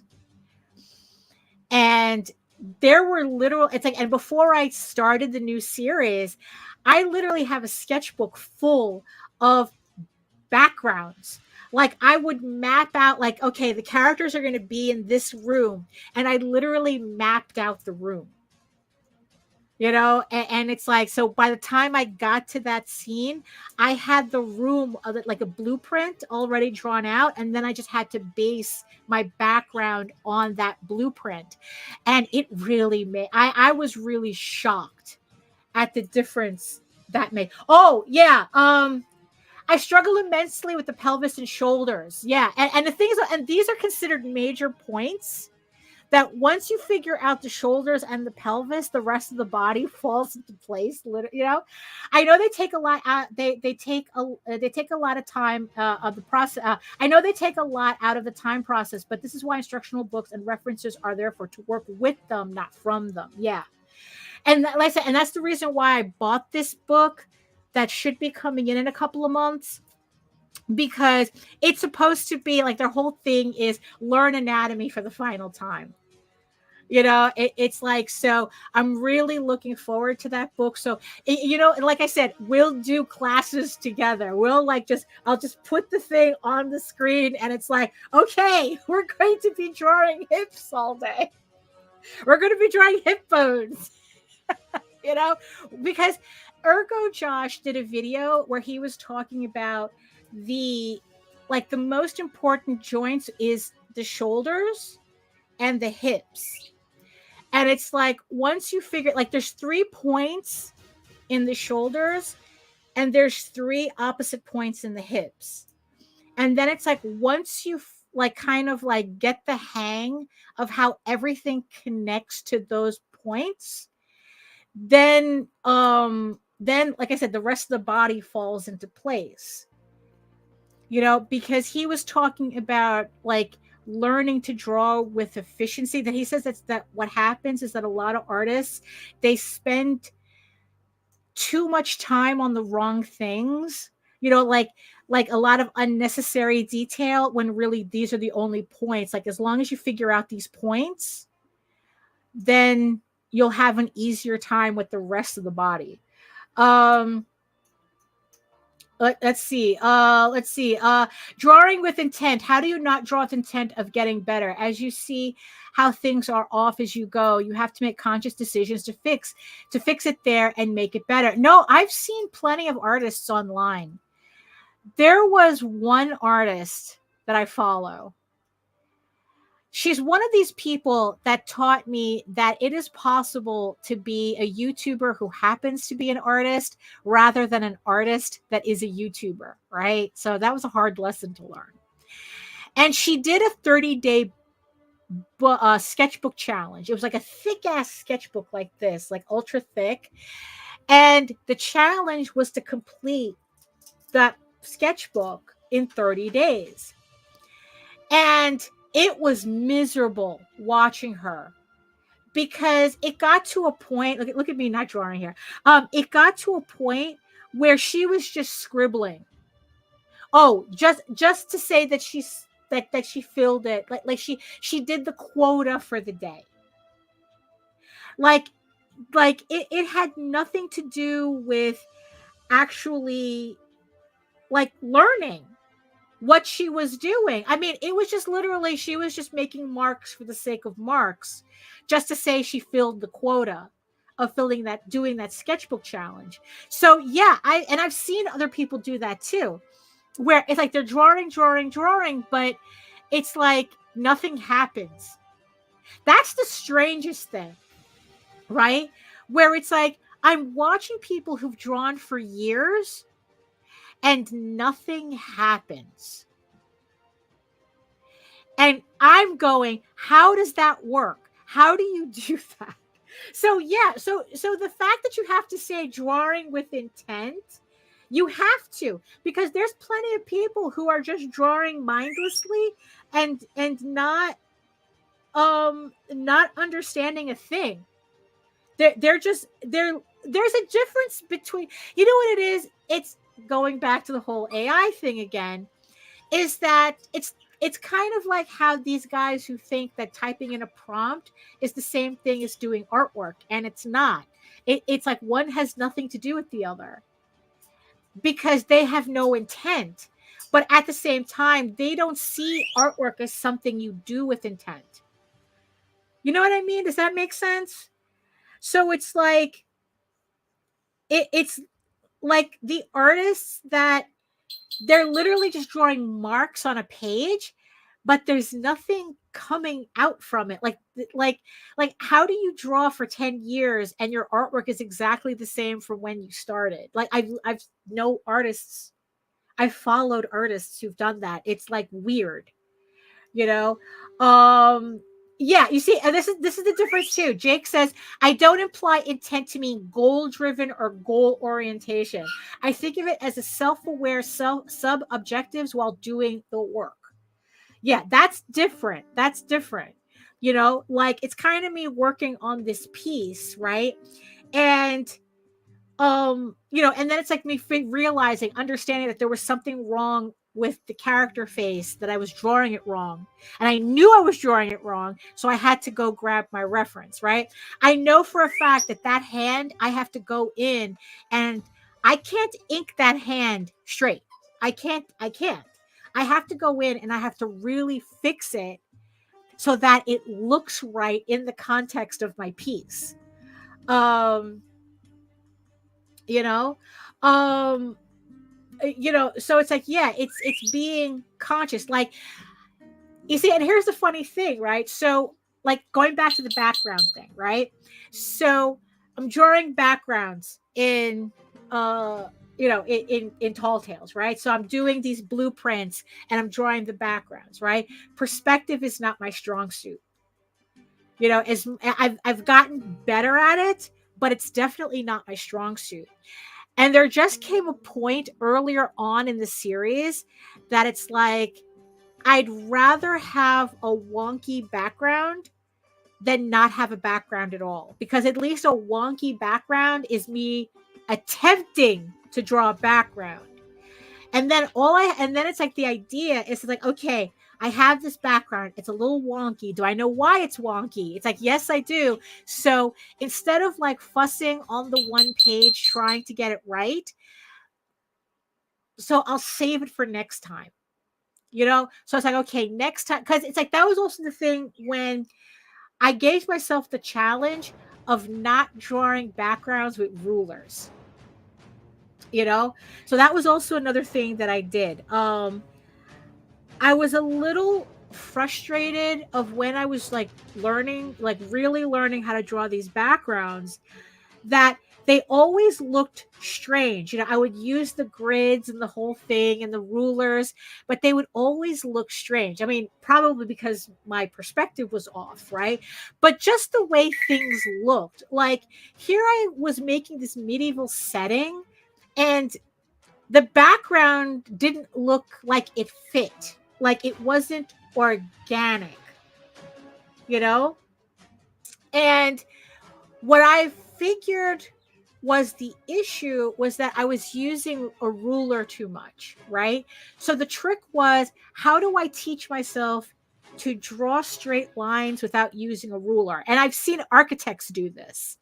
I forgot his name. He drew Lock and Key. And he's an architect. But things I've seen other people do this.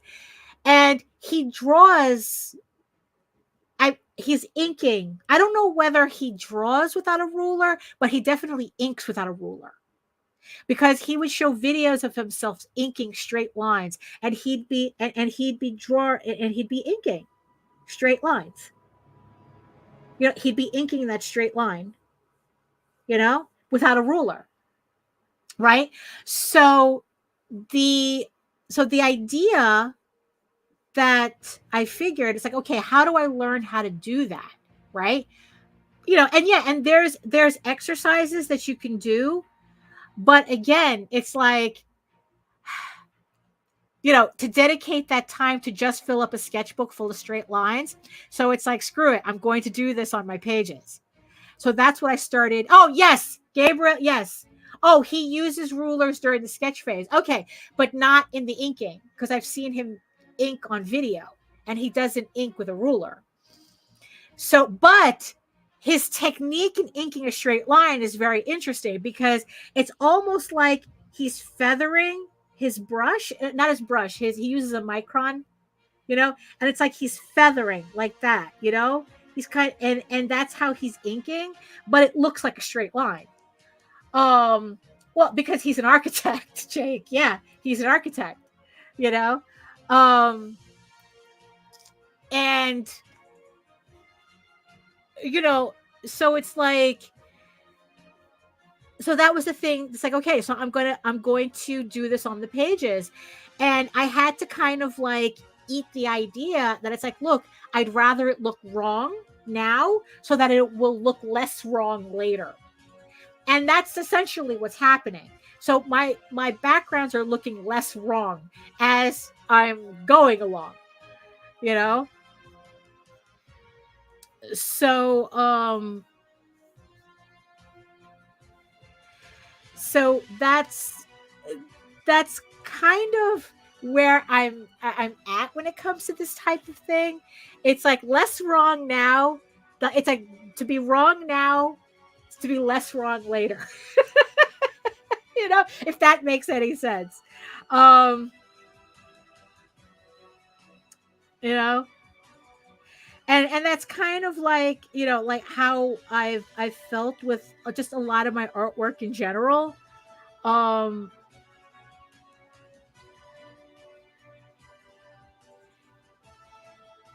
You know, is yeah, it's like, yeah, it's like, so if you guys want to intentionally sketch with me, I'm more than happy to do that. We can do a 2-hour stream where we're all intentionally sketching. It might be a bit quiet, you know, because we're all going to be concentrating.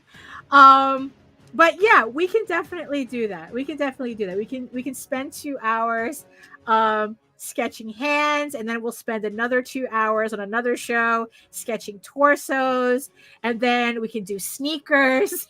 Shoes is hard for me too. Shoes is really hard for me. But I think that, you know, if we can learn together, right? Like, you see, like, I know I have to do something with this foot. I know this foot is wrong, you know? So I'm going to have to do something with it. I'm going to have to like find some reference and see, you know, and see what, you know, like how I'm going to just to fix it.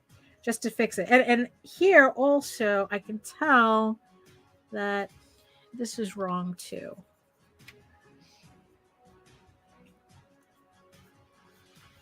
Well, wrong for me.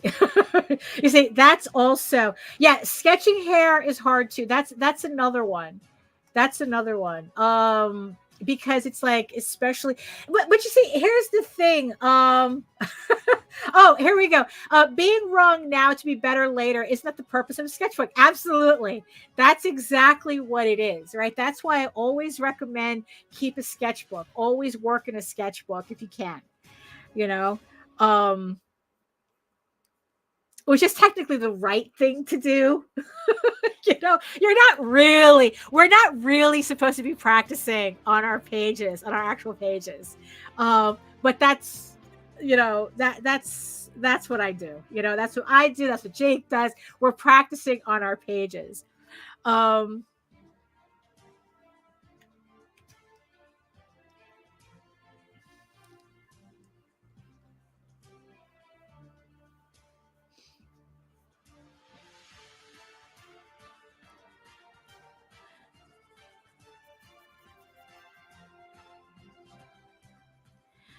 You know, so, you know, so I have to admit though that for something that I technically traced, it certainly took a lot more work than just tracing, didn't it? You know?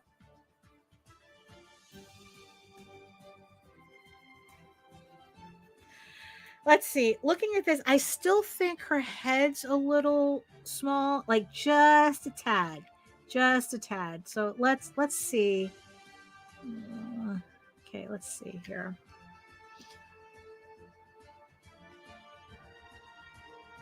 Yeah, because like I said, that's the funniest thing. Sometimes all it takes is that little smidge, you know?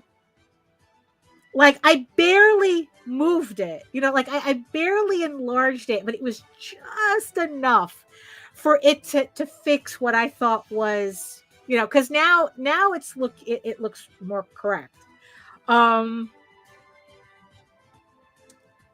So yeah, so you know, so here it's like I have to, you know, so yeah, so here I have to fix the hand.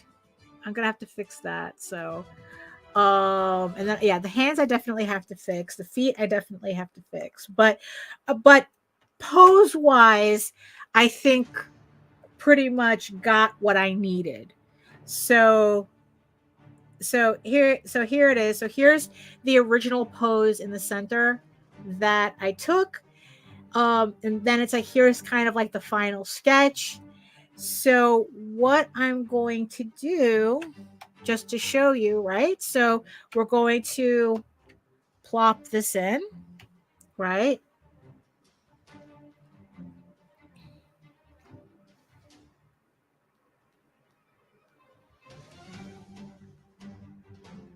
You know, and it kind of begins to come together, right? So, oh no, this one, not that one. Is it this one? No. Okay, so it's kind of beginning to come together. So yeah, so the fact that I'm drawing the characters separately is I usually don't do this for something. Usually I'm drawing a cover, I draw a cover. That's it. Right? But I don't know. It's like this one I don't know. It's like I just want to try something different with it. So because there's so many characters on this cover that I want to be able to make sure that everybody's in the right position so that when I do put in does this have that layer? No, it does not. This doesn't have the text, the cover layer. That I can adjust it where I need to. And also the fact is I can use the character separately for other things if I need it. So I'm kind of like this cover is helping me kill a lot of things at the same time, you know, accomplish a lot of things at the same time. So So yeah, so okay, so let me go back to this. Okay, so I don't need.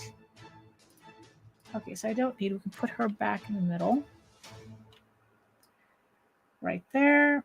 Okay, so we have.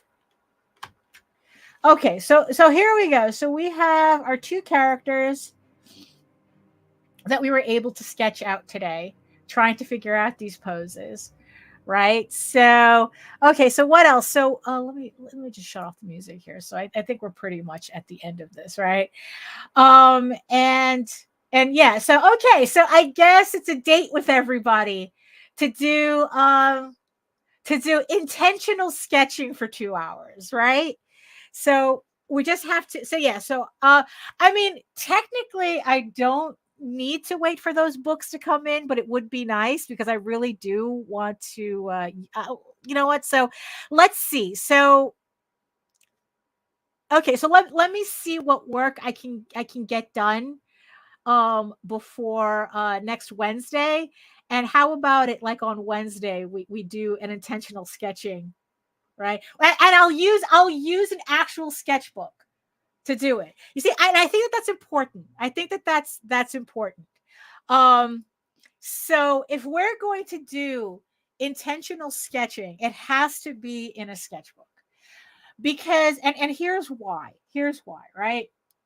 Because I think that doing this type of study on a computer, it makes it too easy to correct mistakes. And I think that this is one of those things where it's very important you make the mistakes and commit to them because we really do need to learn how to do this correctly, right? And I think that if you do it on a computer, it's very easy to just keep hitting undo, undo, undo, right?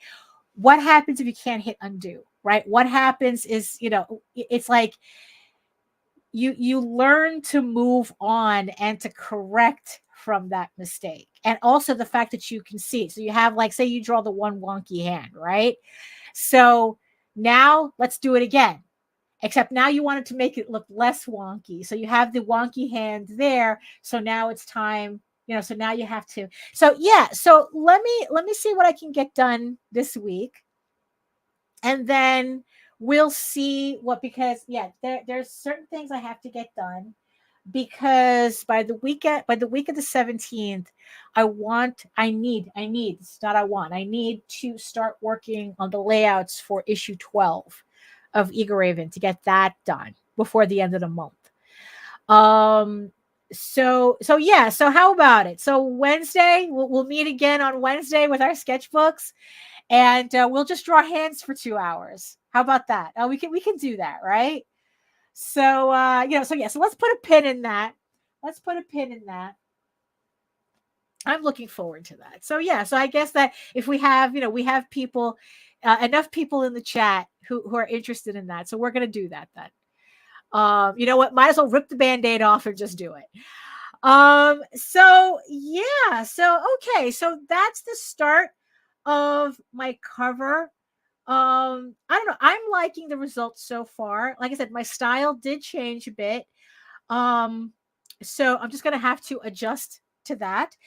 But yeah, I just have to do the rest of the characters, and then once we have all the characters drawn out and positioned correctly, then I can just go ahead and ink those in, and then also do the background because, like I said, that maze.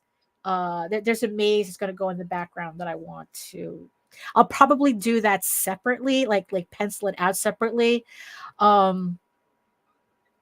so that so yeah, so it just comes out the way I want it. But so yeah, so that's yeah. You know what? Yeah, I'm gonna call this. I'm gonna call this in progress for now. Obviously, it's in progress for now. It's not something that I'm definitely not going to finish today.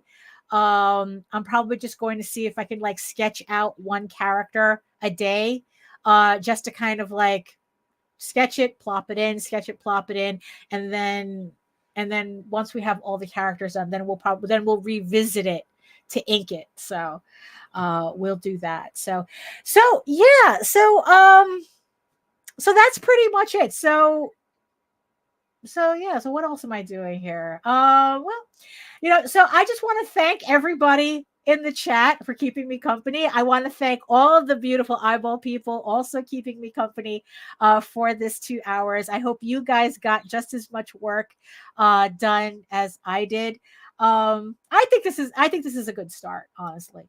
I'm very pleased with what I have so far. I'm glad that the poses are working.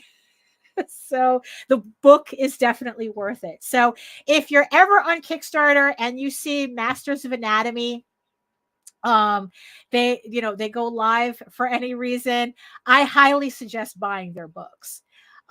They do have digital versions of their books on their website. The only problem is that they use a proprietary reader that you can only use online. It's kind of annoying. Like it's browser based. So I don't like it as much. That's why when I jumped on the chance to buy the book, that's what I did. But you know what? I found it worth it anyway. So if you can only get the digital version, go ahead and get it. I think it's worth it regardless. You just cut and paste, or whatever, you have to do like a screen grab if you really want to use poses to bring it into, because it doesn't allow you to to download the pages or anything. So screen grabs and photos will be your friend with that. So so that's it for me. So again, thank you everybody for keeping me company in these 2 hours. Thank you again. So yeah, hold on. I keep forgetting this part. No. Where's my stuff? Where's my stoof? Oh, here we go. There we go. There we go. So now we're officially, winding down here. So let me see. Let's see what else. Oh, great. Thank you, Nicholas. Thank you. Educational and enlightening. Thank you, Jake. Thank you. And thank you, Joe. Thank you, Michael. I'm glad that you got something out of it. Thank you, Visenia and crew, and the for stopping by as well. Yeah, so like I said, thank you everybody in the chat. Thank you everybody who is just watching from regions beyond. Thank you so much. And if you want to learn more about me and my artwork and everything else that I do here, you can head on over to my main portfolio site at egoworks.com, EGOWORKS, where you can find links to all of my galleries and social media sites, but I mostly post to Facebook. If you're interested in seeing sketches and work in progress updates, any live updates I might have, if I do more of this piece, most likely it'll end up on Facebook first. And remember that you could also check me out here on my YouTube channel. So you make sure you like, share, subscribe. You know the deal. And everything that makes the algorithm gods happy. And remember that I also simulcast through the Indie Comics Network as well. So make sure you like, share, and subscribe over there as well. So yeah. In the meantime, you can read. Hold on. Where's my stuff there? You can read Ego Raven, Heir of the First Unicorn, for free, uploading every day, Monday through Friday. Again, thank you everybody who supported the campaign. I should be getting the books next week, hopefully. So I'll be able to get everyone's rewards out, hopefully before the end of March. So thank you so much. But if you prefer your fantasy to be more of a furry Lord of the Rings adventure, you can follow the link over to Tall Tales. That's TAILS online.com. And not only can you read the first 20 issues of Tall Tales for free, you can catch up on the latest story arc, Tears the Mother, which is also currently uploading Monday through Friday. So thank you again, everybody, for joining me. And remember that it's not as long as it's all good as long as you're doing better, than what you were doing yesterday. I know I have to come up with some kind of quippy ancient phrase for this show, but I keep forgetting to do that. So yeah. So just remember, just be better today than you were yesterday. Take that for how you will. It could mean anything. So There you go. There's your ending thing. So thank you so much, everybody, for joining me. And I will see you again on Friday on the Rage Into the Vlogs show at 11 a.m. with Nina Lanning. And then we'll try again for, 3 in a row, 3 live streams in a row next Wednesday. So thank you so much again. And I'll see you guys next time. You are all weirdos. Ugh.